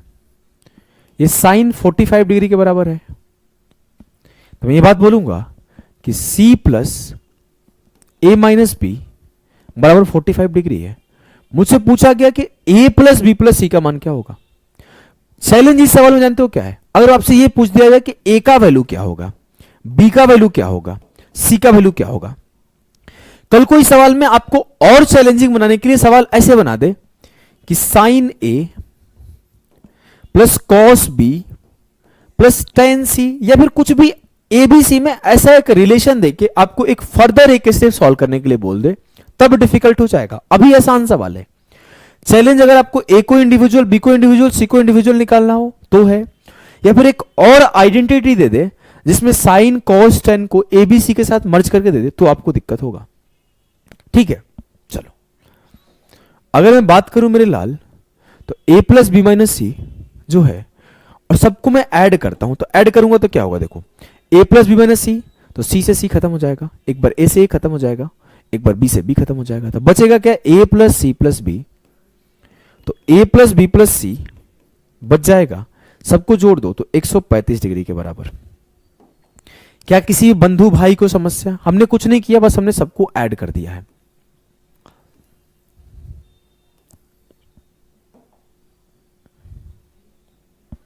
हमने सबको ऐड कर दिया। अगर मुझसे ए पूछ दिया जाए तो कैसे निकालूंगा बताओ? कोई बच्चा जो ए निकाल पाए? कोई बच्चा जो ए निकाल पाए, बी निकाल पाए, सी निकाल पाए? कोई नहीं निकाल पा रहा है। आ जाओ मैं निकालता हूं। देखो मेरे लाल, मेरे गुड्डा, मेरे गुड़िया, ध्यान देना इस बात को, बहुत ही बढ़िया सी बात है, बहुत ही जबरदस्त चीज है। देखो अगर मैं बोलूं कि सर ए प्लस बी की वैल्यू क्या है, तो आप बोलोगे सर ए प्लस बी की वैल्यू है 30 प्लस सी। यहां लिखो क्या, यहां ए प्लस बी की वैल्यू है 30 प्लस सी, या फिर आप और आसानी से कर दो। देखो मैं बताता हूं और आसानी से, आप इस दोनों को देखो। हमने बोला जब इससे इसको घटा दिया तो ए प्लस बी से ए प्लस बी खत्म हो गया, सी से सी गया 2c, तो 2c की वैल्यू होगी 135 से 30 गया 105, तो c की वैल्यू आ गई 105/2। अगर मुझसे बोला जाए कि a बताओ या फिर b बताओ, तो देखो मैं क्या करूंगा, इन दोनों को देखूंगा। जब आप b प्लस सी और b प्लस सी को घटाओगे तो b प्लस सी से b प्लस सी खत्म हो जाएगा, तो a और a 2a आएगा, और ये बराबर आएगा 135 माइनस 60 75 के, तो a की वैल्यू हो जाएगी 75/2। और जब मैं इस दोनों को लूंगा तो आपका a प्लस सी खत्म हो जाएगा, या फिर अब तो a और b पता चल गया तो पुट करके भी निकाल सकते हो b का वैल्यू। अगर आप माइनस करोगे तो ये हो जाएगा आपका b और b 2b, और 5 से 5 गया 0, 13 से 4 गया 9, तो 2b बराबर 90, तो b बराबर 45 डिग्री। क्लियर है? कल को कुछ नहीं करेगा एग्जामिनर आपसे परेशान करने के लिए यहां पर 4a 6a देकर, या फिर कुछ ऐसा नंबर दे देगा जिससे आप इजीली कोई इंटीजर वैल्यू आंसर बन जाए और आपको सवाल बना देगा। आप नहीं कर पाओगे पेपर में इस सवाल को। तो बढ़िया सवाल था एंगल बेस से। ठीक है, चलो आगे बढ़ते हैं। आगे यहां से आपका स्टार्ट होगा question based on triangle. Question based on triangle हम लोग स्टार्ट करें। क्वेश्चन बेस्ड ऑन ट्रायंगल में आपके 3 टाइप के सवाल बनते हैं। एक सवाल बनता है ट्रिपलेट बेस्ड,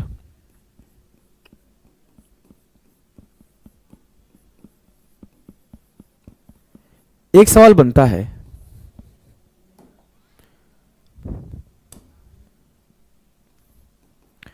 आपका नॉर्मल इंटीजर बेस्ड, या फिर बोल सकते हो कि फ्रैक्शन बेस्ड बोलो, डेसिमल बेस्ड बोलो, जहां पे ट्रिपलेट नहीं है।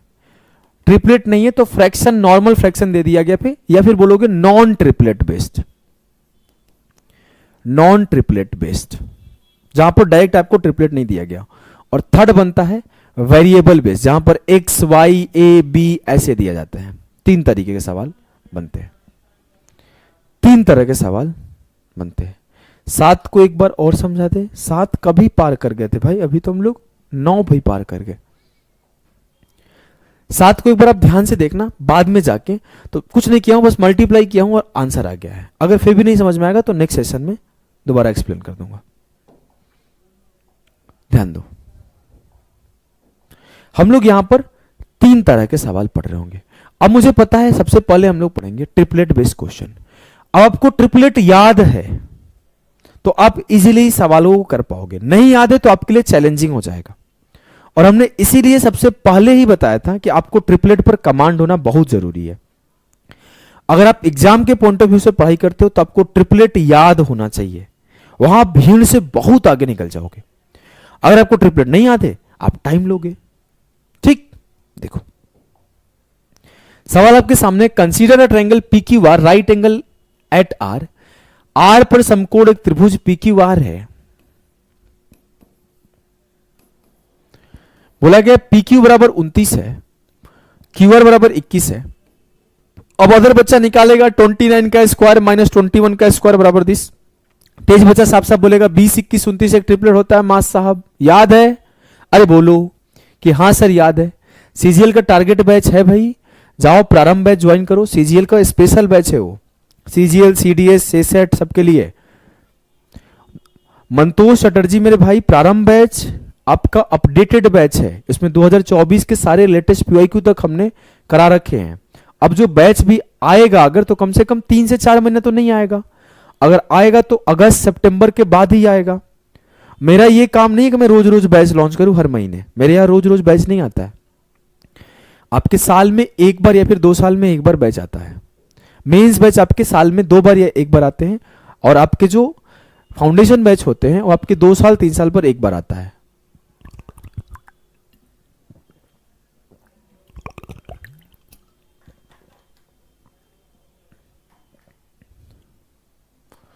चलो हम लोग करेंगे, क्या बोला गया, cos square theta minus sine square theta की वैल्यू बताओ। मुझसे बोला गया थीटा जो है पी क्यू आर है। कॉस थीटा क्या होता है, बेस अपॉन हाइपोटेनस, तो 21/29 का स्क्वायर। साइन थीटा क्या होता है, 20/29 का स्क्वायर।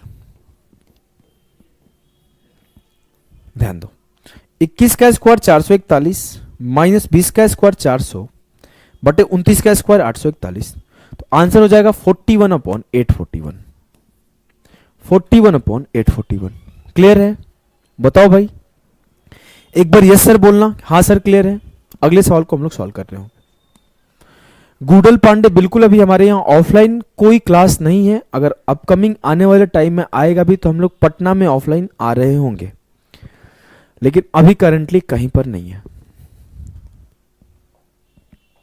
काफी बच्चों का डिमांड है ऑफलाइन को लेके, तो आने वाले टाइम में अगर प्लान करते हैं तो पटना में आएंगे हम लोग। ध्यान दो, सेक थीटा बराबर 29/20 है।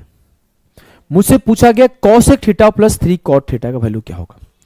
आपको आज एक बात बता दूं भाई, आपको कभी भी जीवन में ट्रायंगल नहीं बनाना।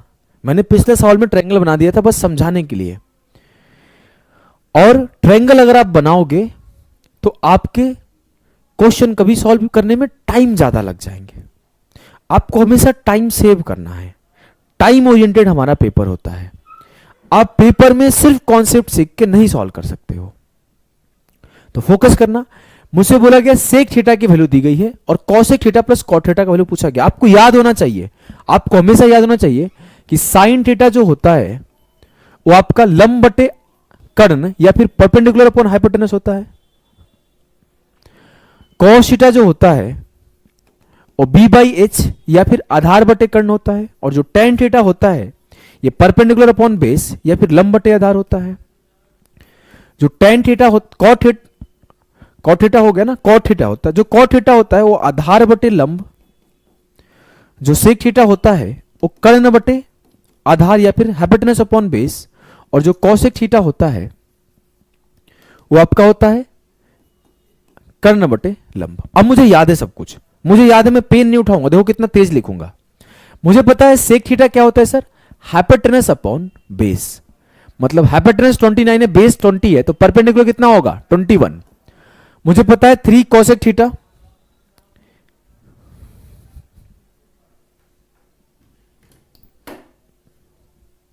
देखो 3 कॉसेक थीटा, तो कॉसेक थीटा की वैल्यू क्या होती है, साफ साफ मुझे पहले से पता है, हाइपोटेनस अपॉन परपेंडिकुलर, तो 3 × 29/21। 3 कॉट थीटा, कॉट थीटा क्या होता है, बेस अपॉन परपेंडिकुलर, तो आप बोलोगे सर बेस कितना है 20 और परपेंडिकुलर है 21। काट दिया, 3 × 7 = 21। मुझे परपेंडिकुलर याद आ गया, गैंग्स ऑफ वासेपुर का। ध्यान दो, अब मैं बोलूं 29/7 प्लस 20/7, 29, 20, 49/7, आंसर कितना आएगा मेरे लाल, 7। Option A 7 will be the सही उत्तर ऑफ द सवाल। क्लियर है? ए जिसका जिसका आ रहा है सभी का सही है। बिल्कुल जरूर हम लोग मिलेंगे, हमारे यहाँ एनआईटी घाट पर टेस्ट होने वाला है 25 मई को, वहां पर आप आ सकते हो। वहां हम लोग जो भी आपको डाउट है गाइडेंस रिलेटेड, बहुत सारे बच्चे और बहुत सारे बच्ची सब लोग आते हैं, तो वहां पे आप पूछ लेना। 25 मई को पटना में एनआईटी घाट में मैं प्रेजेंट रहूंगा, ठीक है। चलिए क्वेश्चन नंबर 12 क्या है?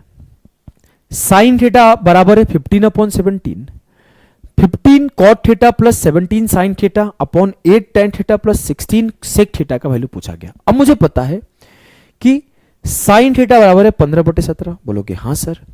अब मुझे पता है साइन क्या होता है, परपेंडिकुलर अपॉन हाइपोटेनस, ये पी है ये एच है, और मुझे याद है सर ट्रिपलेट 8 15 17, तो मेरा बेस क्या होगा सर? बेस जो होगा वो 8 होगा, बोलेंगे ठीक है। अब मुझसे बोला गया 15 cot theta plus 17 sine theta upon 8 tan theta plus 16 sec theta का वैल्यू क्या होगा? तो मैं बोलूंगा सर 15 कॉट थीटा, कॉट क्या है मेरे लाल? सर कॉट होता है बेस अपॉन परपेंडिकुलर, आधार बटे लंब, तो 8/15। सर मुझसे बोला गया 17 साइन थीटा, साइन थीटा का वैल्यू 15/17 सामने है, तो 17 इंटू 15/17। बोला गया 8 टेन थीटा, तो टेन थीटा क्या होगा सर? टेन थीटा का वैल्यू होता है परपेंडिकुलर अपॉन बेस, लंब बटे आधार, तो बोलूंगा ये हो जाएगा 15/8, और 16 सेक थीटा, तो सेक थीटा का वैल्यू क्या होता है सर? सर ये होता है हाइपोटेनस अपॉन बेस कर्ण बटे आधार, तो हाइपोटेनस कितना है 17 और आधार कितना है सर 8। काटा कुटी करो, 8 से 8 खत्म, 8 दूना 16 खत्म, 17 से 17 खत्म, 15 से 15 खत्म, ऊपर बच गया 8 + 15 23। एक ही ऑप्शन में ऊपर 23 है, आंसर टिक करके निकल जाओ। प्रॉपर सॉल्व करना है तो 17 दूना 34, 10 44 5 49, पूरा आंसर आ जाएगा 23/49। बताओ क्लियर है? बेसिक सवाल था, आसानी से आप कर पा रहे हो। क्वेश्चन नंबर 13 को हम लोग कर रहे होंगे। क्या है क्वेश्चन नंबर 13 मेरे लाल? करो भाई क्वेश्चन नंबर 13 सारे बच्चे।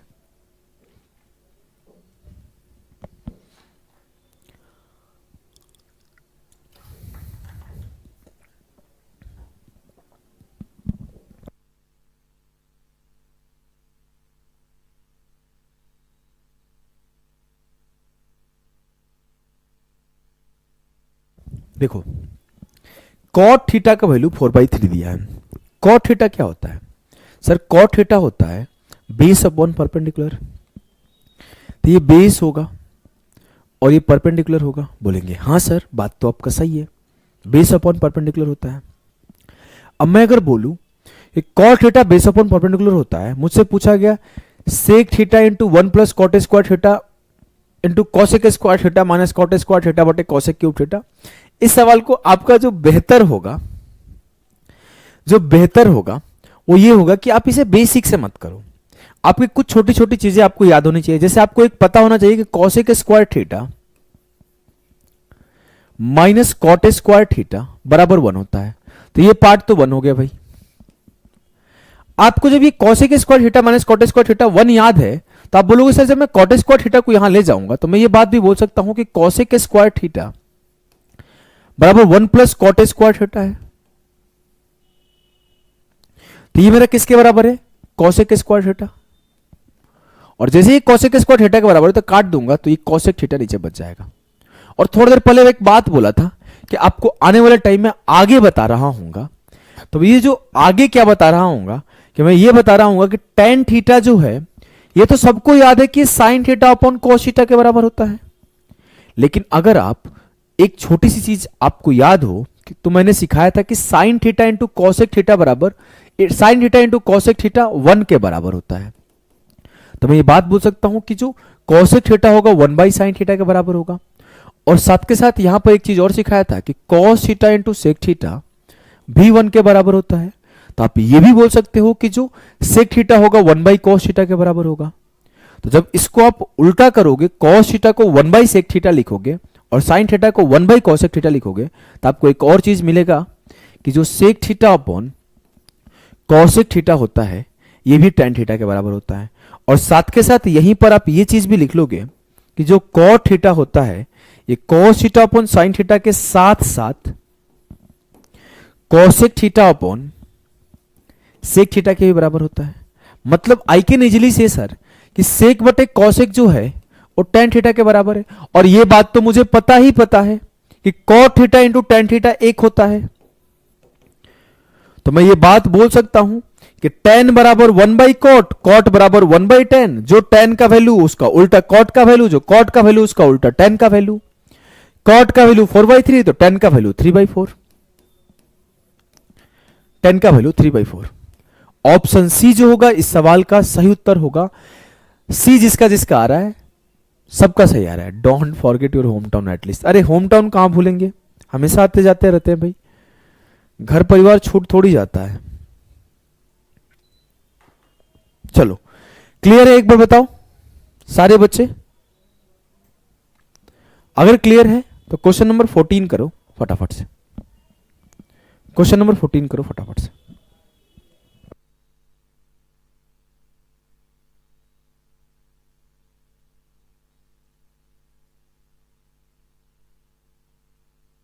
देखो क्या है सवाल, cot थीटा बराबर 28/45 है, sine theta minus cos theta का मान बताना है। इजीली कर दोगे कि सर cot थीटा 28/45 है, तो पहला चीज तो मुझे याद है 28, 45, 53 जो है आपका एक क्या है सर, 28, 45, 53 एक ट्रिपलेट है। और cot थीटा जो होता है वो होता है बेस अपॉन परपेंडिकुलर, बोलेंगे ठीक है सर। अब मुझे बेस पता है, मुझे परपेंडिकुलर पता है, तो मैं हाइपोटेनस लिख सकता हूं 53 है। अब मैं बोलूंगा साइन थीटा का वैल्यू आएगा 45/53 और cos थीटा का वैल्यू आएगा 28/53। माइनस कर दो, 15 से 8 गया 7 और 3 से 2 गया 1, तो 17/53 जो है वो ऑप्शन डी एकदम सही उत्तर है। बेसिक सवाल, जितने बच्चे डी बोल रहे हैं सारे के सारे बच्चों का एकदम सही जवाब है। क्वेश्चन नंबर 15 करेंगे हम लोग। बोला गया थीटा एक न्यून कोण है, cos थीटा 39/89 है, तो साइन थीटा क्या होगा। बेसिक सवाल बिना पेन उठाए कर दोगे 40 80/89, क्योंकि मुझे पता है cos थीटा क्या होता है बेस अपॉन हाइपोटेनस, और मुझे पता है 39 80 89 एक ट्रिपलेट होता है। हमने शुरुआत में यही से शुरू किया था। अब मैं बोलूं कि जो आपका परपेंडिकुलर है वो 80 है, तो साइन थीटा की वैल्यू आएगी वो क्या आएगी, परपेंडिकुलर अपॉन हाइपोटेनस।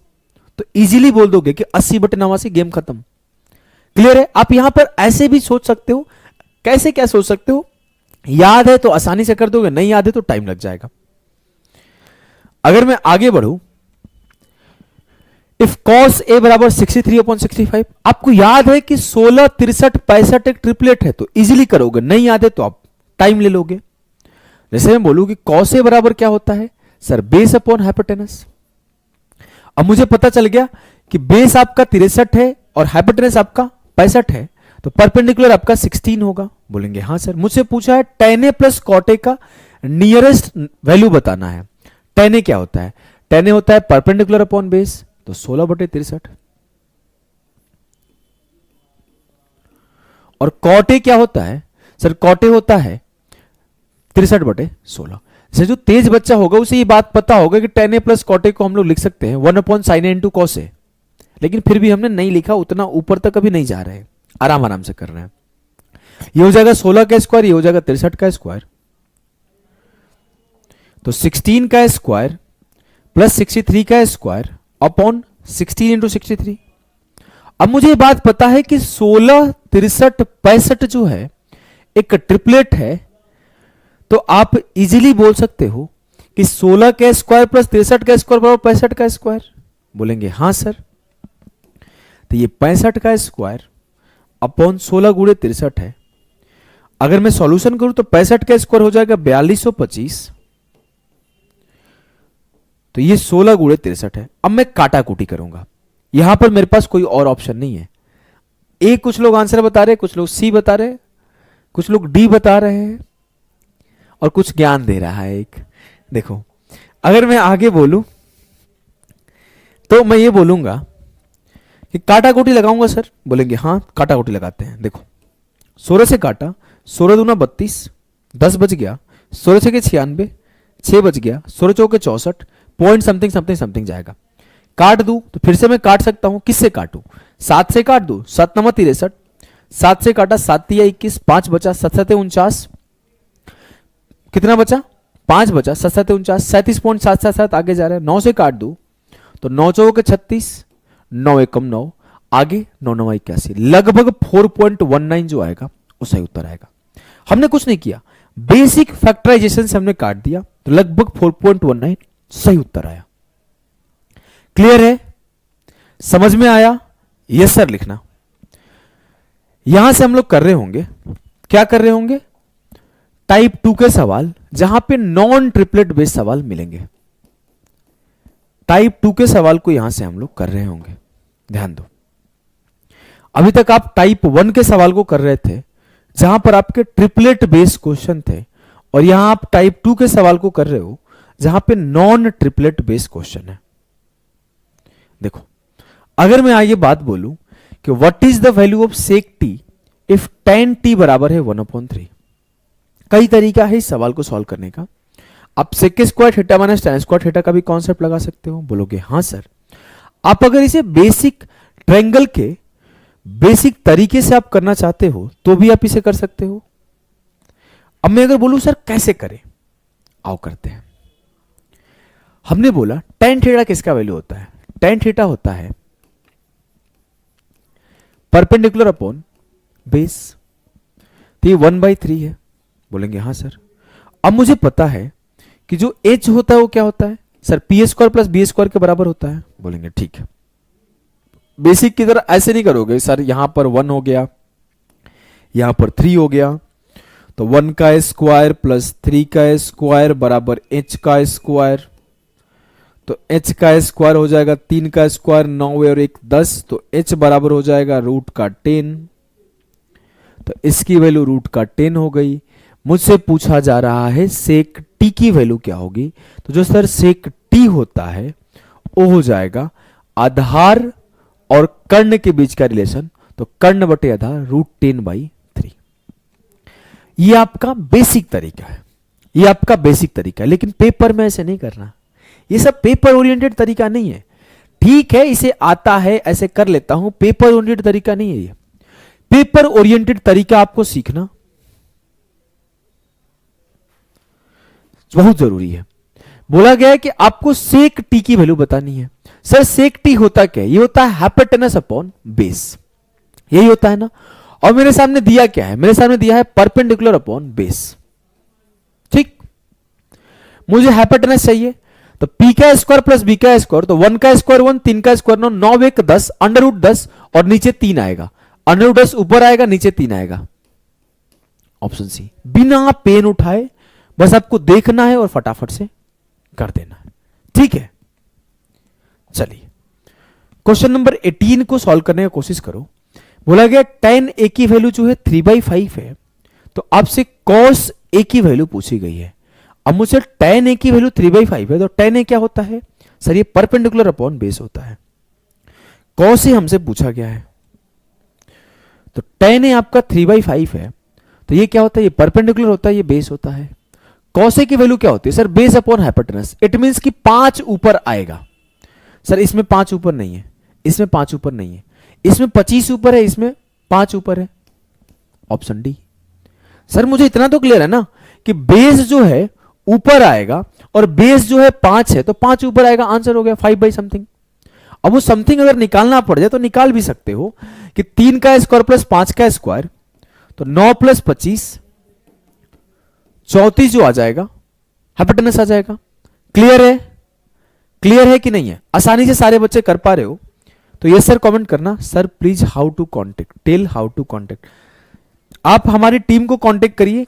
क्या आपको प्रॉब्लम है, आप यहां पर मैसेज या फिर कॉल कर सकते हो, हमारी टीम यहां पर आपको पूरा तरीके से रिस्पॉन्ड करेगी। ठीक है, देखो क्वेश्चन नंबर 19 हम लोग कर रहे होंगे, ध्यान दीजिए। इफ tan a बराबर है 1/√10 के, हाँ, आइडेंटिटीज भी हम लोग करेंगे ऋतिक।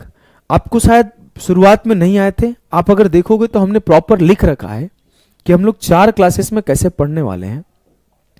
कि क्लास 1 में हम लोग सिर्फ 2 चीज पढ़ेंगे, ट्रायंगल वाले सवाल और आपके एंगल वाले सवाल। क्लास 2 में हम लोग ये वाले सवाल करेंगे, क्लास 3 में हम लोग ये वाले सवाल करेंगे और क्लास 4 में हम लोग ये वाले सवाल करेंगे। तो क्लास 4 में आप आओगे तो एडवांस ट्रिग्नोमेट्री में आपको आइडेंटिटीज वाले सवाल आपको देखने को मिलेंगे, और वहां पे हो सकता है थोड़ी लंबी क्लास चला जाए, लेकिन आपको बेहतरीन चीज वहां पे मिल रही होगी। अभी आप इसे करो, बेसिक सवाल है, इसे खुद से करना। चलो, सीजीएल का सवाल है, हमने ले लिया था। आगे बढ़ते हैं। क्वेश्चन नंबर 20 जो है, साइन थीटा का वैल्यू आपको 11/12 दिया हुआ है, tan theta plus sec theta का वैल्यू आपसे पूछा गया है। देखो,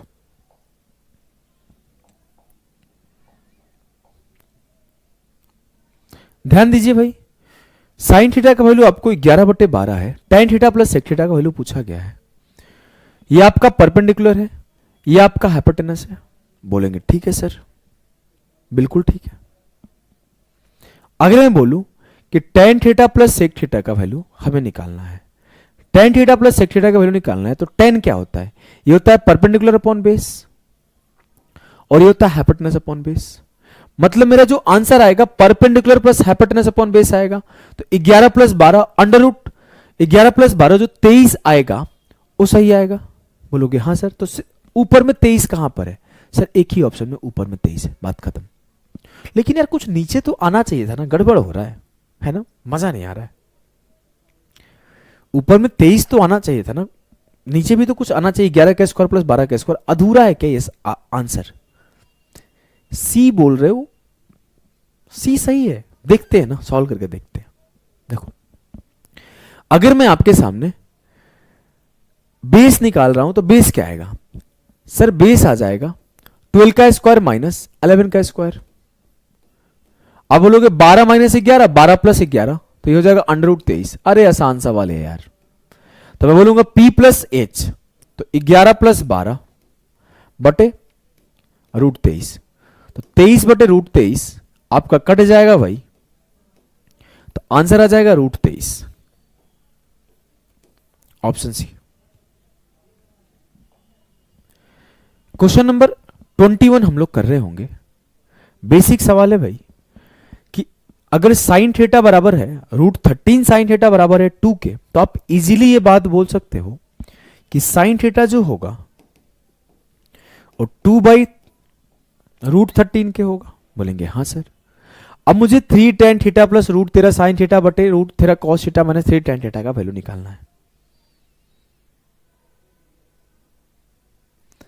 अगर मैं बोलूं कि साइन थीटा का वैल्यू 2/√13 है, तो मैं लिखूंगा 3 into tan theta.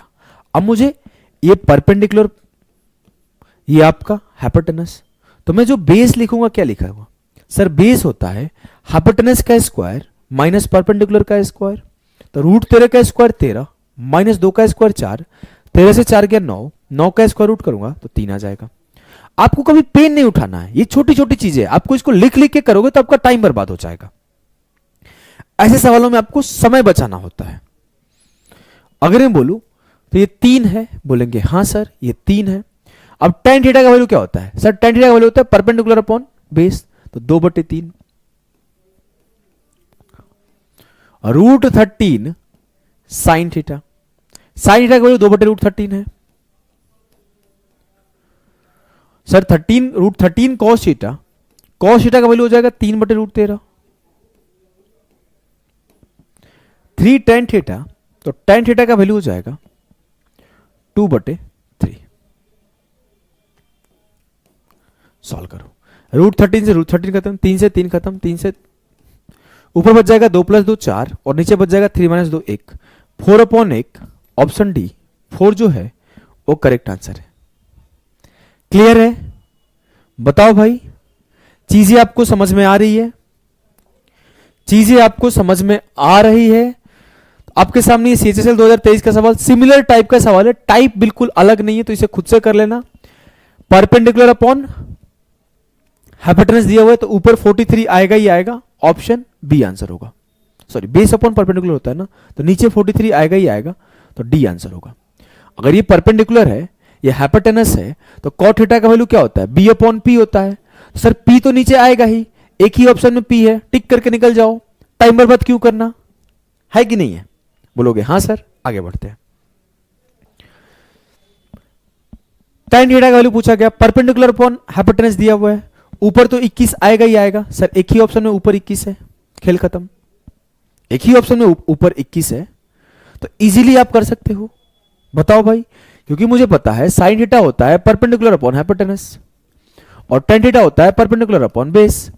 Sir perpendicular की वैल्यू 21 है, तो ऊपर 21 आएगा, एक ही ऑप्शन में टिक कर दिया। क्वेश्चन नंबर 24 हम लोग कर रहे होंगे। क्वेश्चन नंबर 24 हम लोग कर रहे होंगे। देखो हमारे डिस्क्रिप्शन में नंबर होगा भाई, आप उस पर मैसेज या कॉल करके बात कर सकते हो। देखो एक बच्चा रिप्लाई भी दिया है, मेरी फोटो लगाया है क्या? देखो पुरानी फोटो लगाया है, तब मैं ज्यादा स्मार्ट हुआ करता था। हाँ 2 साल पुरानी फोटो है।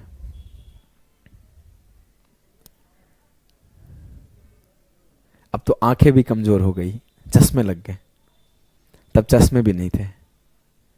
चलो फोकस करो इस सवाल पर, ध्यान दो। अगर मैं इस सवाल का बात करूं मेरे लाल, तो कैसे करोगे?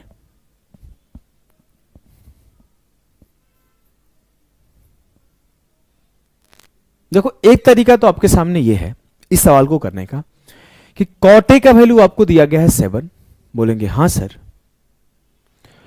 कॉटे का वैल्यू अगर 7 दिया गया है तो आप बोलोगे सर कॉटे का वैल्यू 7/1 है, तो बेस अपॉन परपेंडिकुलर है। अगर मैं आगे फिर वैल्यू पुट कर दूंगा, कॉटे से आपका हाइपोटेनस निकाल लूंगा, हाइपोटेनस निकाल के एक एक करके सॉल्व कर लूंगा। एक तरीका है बेसिक तरीका, एक तरीका है बेसिक तरीका जो कि आपके सामने है, और एक मेरे दिमाग में तरीका देख के आ रहा है जो कि मैं आपको देखने सिखाता हूं। अगर मैं ये बोल दूं कि साइन ए को कॉमन कर लो, साइन ए कॉमन किया तो क्या होगा, 5 कॉसे बटे साइन ए, ये 5 कॉटे हो जाएगा, प्लस 4 हो जाएगा, और साइन कॉमन हो जाएगा। बोलेंगे हाँ सर। यहां से भी साइन ए कॉमन कर लूं, तो साइन ए जब कॉमन करूंगा तो क्या होगा, ध्यान देना सर। साइन ए अगर मैं कॉमन किया तो होगा कुछ यूं कि हो जाएगा कॉस क्यूब ए बटे साइन ए कॉमन किया, बोलेंगे ठीक है साइन ए कॉमन हो गया। मेरे दिमाग में कुछ आ रहा है, तो हो जाएगा कॉस ए बटे sine A cot A into cos square A plus 7 sine square A plus 6। क्या इस बात से किसी को आपत्ति है? हमने जब साइन ए कॉमन किया तो ये कॉस क्यूब ए था, तो इसके बटे में साइन ए आ जाएगा, तो हमने एक कॉस ए के साथ एक साइन ए लिख दिया, कॉट ए हो गया। बोलेंगे ठीक है सर, साइन ए से साइन ए खत्म, कॉट ए का वैल्यू 7 था तो यहां 7 पुट किया, तो 7 cos square A plus 7 sine square ए है, और सभी को पता है कि cos square A plus sign square A sir क्या होता है, 1 होता है, तो इसकी वैल्यू 7 हो जाएगी। 7 में 6 जोड़ा 13 हो जाएगा, तो नीचे तो 13 मिल गया सर। ऊपर कॉटे का वैल्यू पुट किया तो 5 7 35 4 39 हो जाएगा। 3 आंसर। किसको किसको समझने में दिक्कत हुआ ये बताओ, किसको किसको समझने में दिक्कत हुआ ये बताओ, बताओ।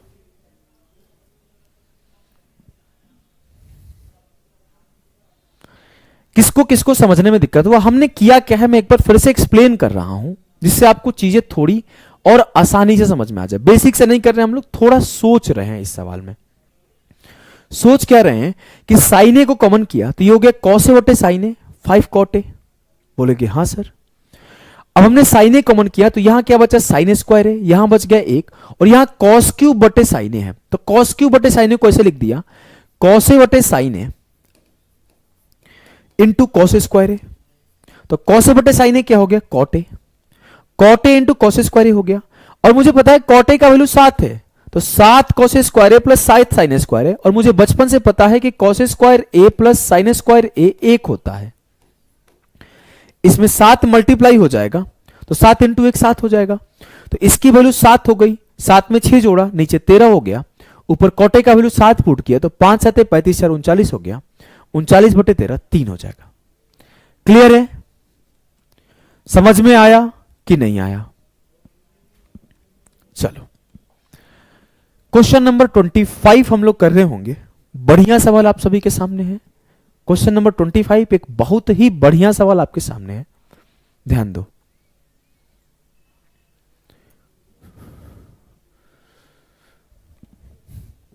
चलो, tan a बराबर है √2 माइनस 1 के, तो sine A into cos A plus tan a का वैल्यू क्या आएगा?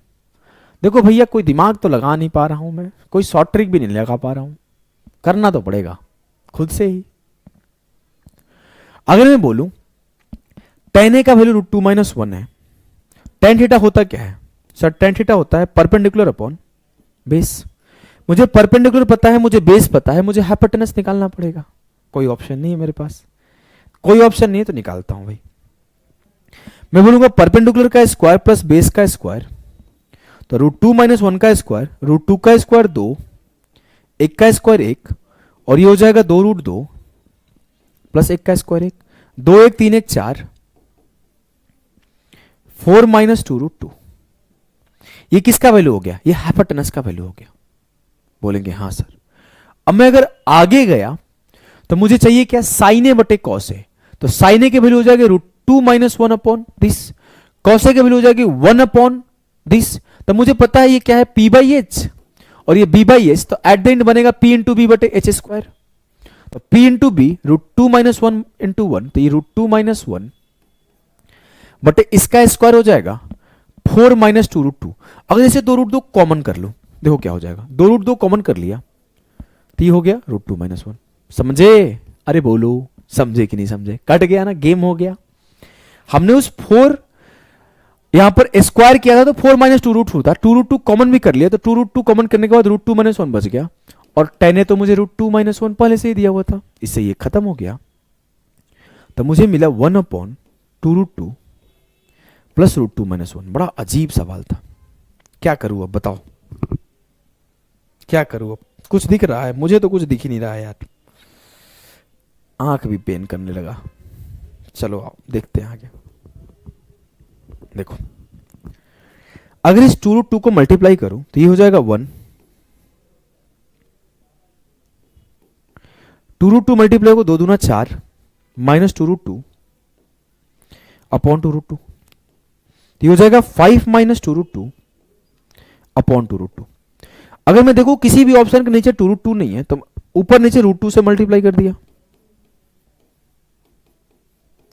तो ये हो जाएगा 5√2 माइनस 4 बटे 4, 5√2 माइनस 4 बटे 4, तो 5√2 माइनस 4 बटे 4। ऑप्शन सी जो है इस सवाल का सही उत्तर है। बढ़िया सवाल था भाई।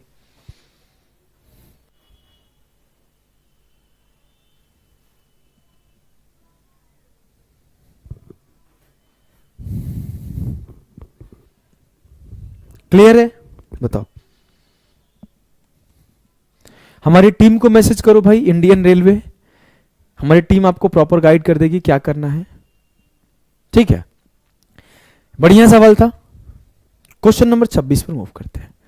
क्वेश्चन नंबर 26 में आपका देखो ज्यादा सवाल तो इस पर बने नहीं है, तो हमने एक सवाल रख लिया। आपको याद रख लेना होगा कि जैसे हमने बताया था ट्रिपलेट होता है, तो एक वेरिएबल में भी ट्रिपलेट होता है जिसका फॉर्म होता है एक्स स्क्वायर माइनस 1, 2x और एक्स स्क्वायर प्लस 1, जिसमें यह हाइपोटेनस होता है, और कभी ये परपेंडिकुलर, कभी ये बेस, कभी ये परपेंडिकुलर, कभी ये बेस, ये चेंज होते रहता है। हाइपोटेनस हमेशा एक्स स्क्वायर प्लस 1 होता है। कई बार ये ऐसे लिखा हुआ आ जाएगा कि X square minus Y square, ये 2xy, और ये X square plus Y square, तो ये एक बेस फॉर्म है। क्या है? ये ट्रिपलेट का एक बेस फॉर्म है जिसको ध्यान रखना है। अगर आपको याद है तो चीजें आप आसानी से कर पाओगे। ठीक है, अगर मैं बोला कि sine theta 2xy upon X square plus Y square है, तो tan थीटा का वैल्यू क्या है? तो मैं इजीली बोला कि ये परपेंडिकुलर, ये हाइपोटेनस, tan क्या होता है? परपेंडिकुलर अपॉन बेस, मतलब ऊपर 2xy चाहिए। ऑप्शन भी खत्म, पेन उठाने की नीड नहीं थी। डी बोलने वाला बहुत पिटाएगा। बी, समझ गए?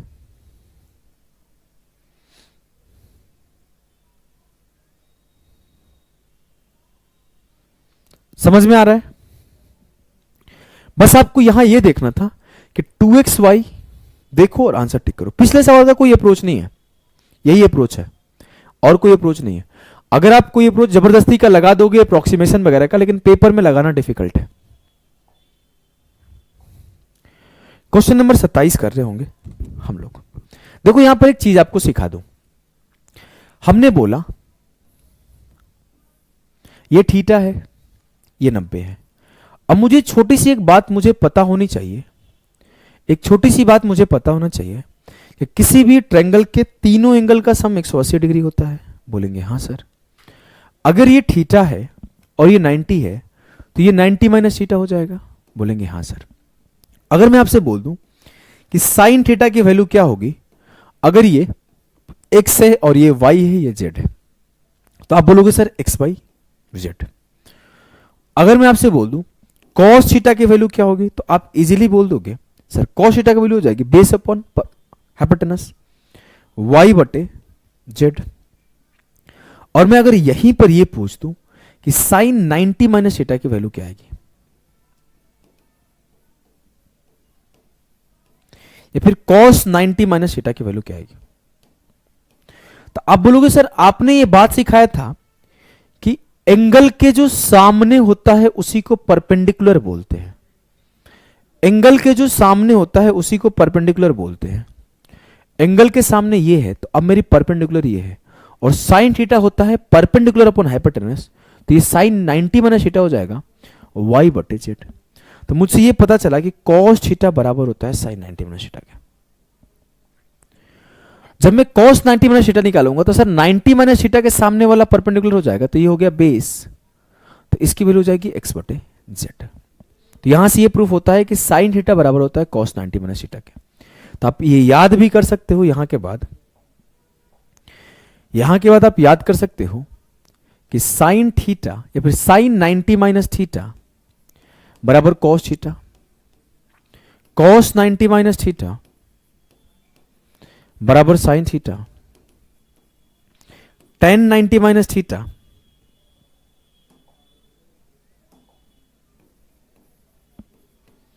बराबर cot theta, cot 90 minus theta बराबर tan theta, sec 90 minus theta बराबर cosec theta, cosec 90 minus theta बराबर sec थीटा। ये छोटी सी बात आपको याद होनी चाहिए। अगर ये चीजें आपको याद है तो आप क्या बोलोगे कि सिंपल सी चीजें, मुझसे पूछा गया cot 59 डिग्री बताओ, तो सबसे पहले साइन 31 का वैल्यू दिया है तो बेहतर है मैं इसको 31 बना लूं, तो ज्यादा आसान होगा। बोलेंगे हाँ सर।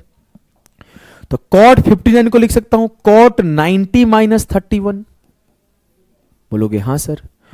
अब cot 90 माइनस थीटा किसके बराबर होता है, tan थीटा के होता है। बोलोगे हाँ सर। तो सबसे पहला आपने दिमाग में क्लियर कर लिया कि साइन 31 का वैल्यू दिया है तो मुझसे tan 31 का वैल्यू पूछा है, मैंने एंगल को बराबर कर लिया। अब मैं ये बात बहुत इजीली बोल सकता हूं कि साइन 31 क्या है सर, अल्फा अपॉन ए, ये परपेंडिकुलर है, ये हाइपोटेनस है, तो tan 31 क्या होगा, परपेंडिकुलर अपॉन बेस। मतलब इतना मुझे समझ में आ गया कि ऊपर में अल्फा आएगा, तो ऑप्शन सी और ऑप्शन डी खत्म, क्योंकि ऊपर अल्फा आएगा।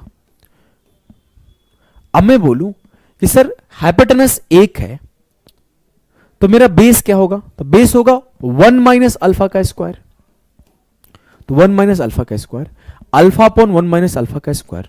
ऑप्शन ए जो होगा वो सही उत्तर होगा।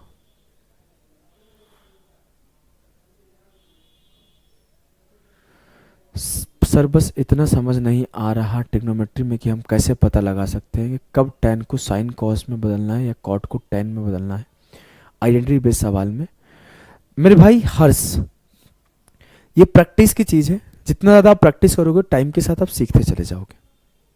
और स्पैमिंग मत करो। देखो आ गया ना, स्पैम नहीं, अदरवाइज नागमनी मिल जाएगा। हमारे यहां जो स्पैम करता है उसे नागमनी दिया जाता है।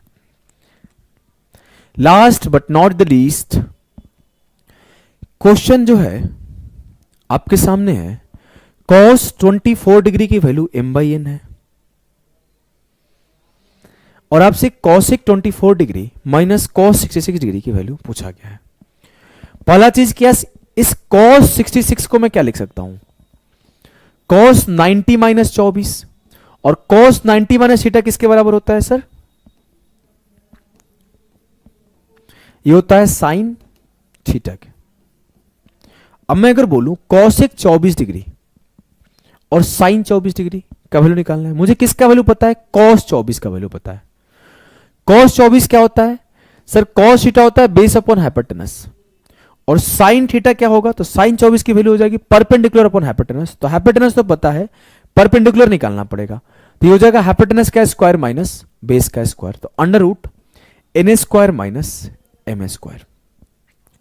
अब मुझे साइन का वैल्यू पता है, तो मुझे पता है जो कॉसेक होता है उसका उल्टा हो जाएगा, तो मैं बोलूंगा साइन 24 अगर under root N square minus M square है, या फिर आप ऐसे सोच लो इसकी वैल्यू हो जाएगी एच बाई पी और इसकी वैल्यू हो जाएगी पी बाई एच।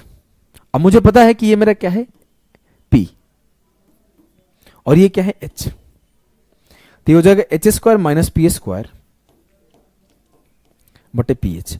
अब मुझे पता है कि h की वैल्यू क्या है n, तो आप लिख दोगे सर n स्क्वायर, p की वैल्यू क्या है under root N square minus M square, तो माइनस करोगे तो हो जाएगा minus N square plus M square, और p इंटू एच मतलब इस दोनों का मल्टीप्लाई, तो n into under root N square minus M square, कट गया, बच गया M square upon n into N square minus M square, तो ऊपर क्या है एम स्क्वायर, तो ये ऑप्शन खत्म, ये ऑप्शन खत्म सर, ऊपर एम स्क्वायर, नीचे क्या है n into N square minus M square, n into N square minus M square, ये n into M square minus N square, तो ये खत्म हो जाएगा। ऑप्शन सी जो है वो सही उत्तर हो जाएगा इस सवाल के। क्लियर है?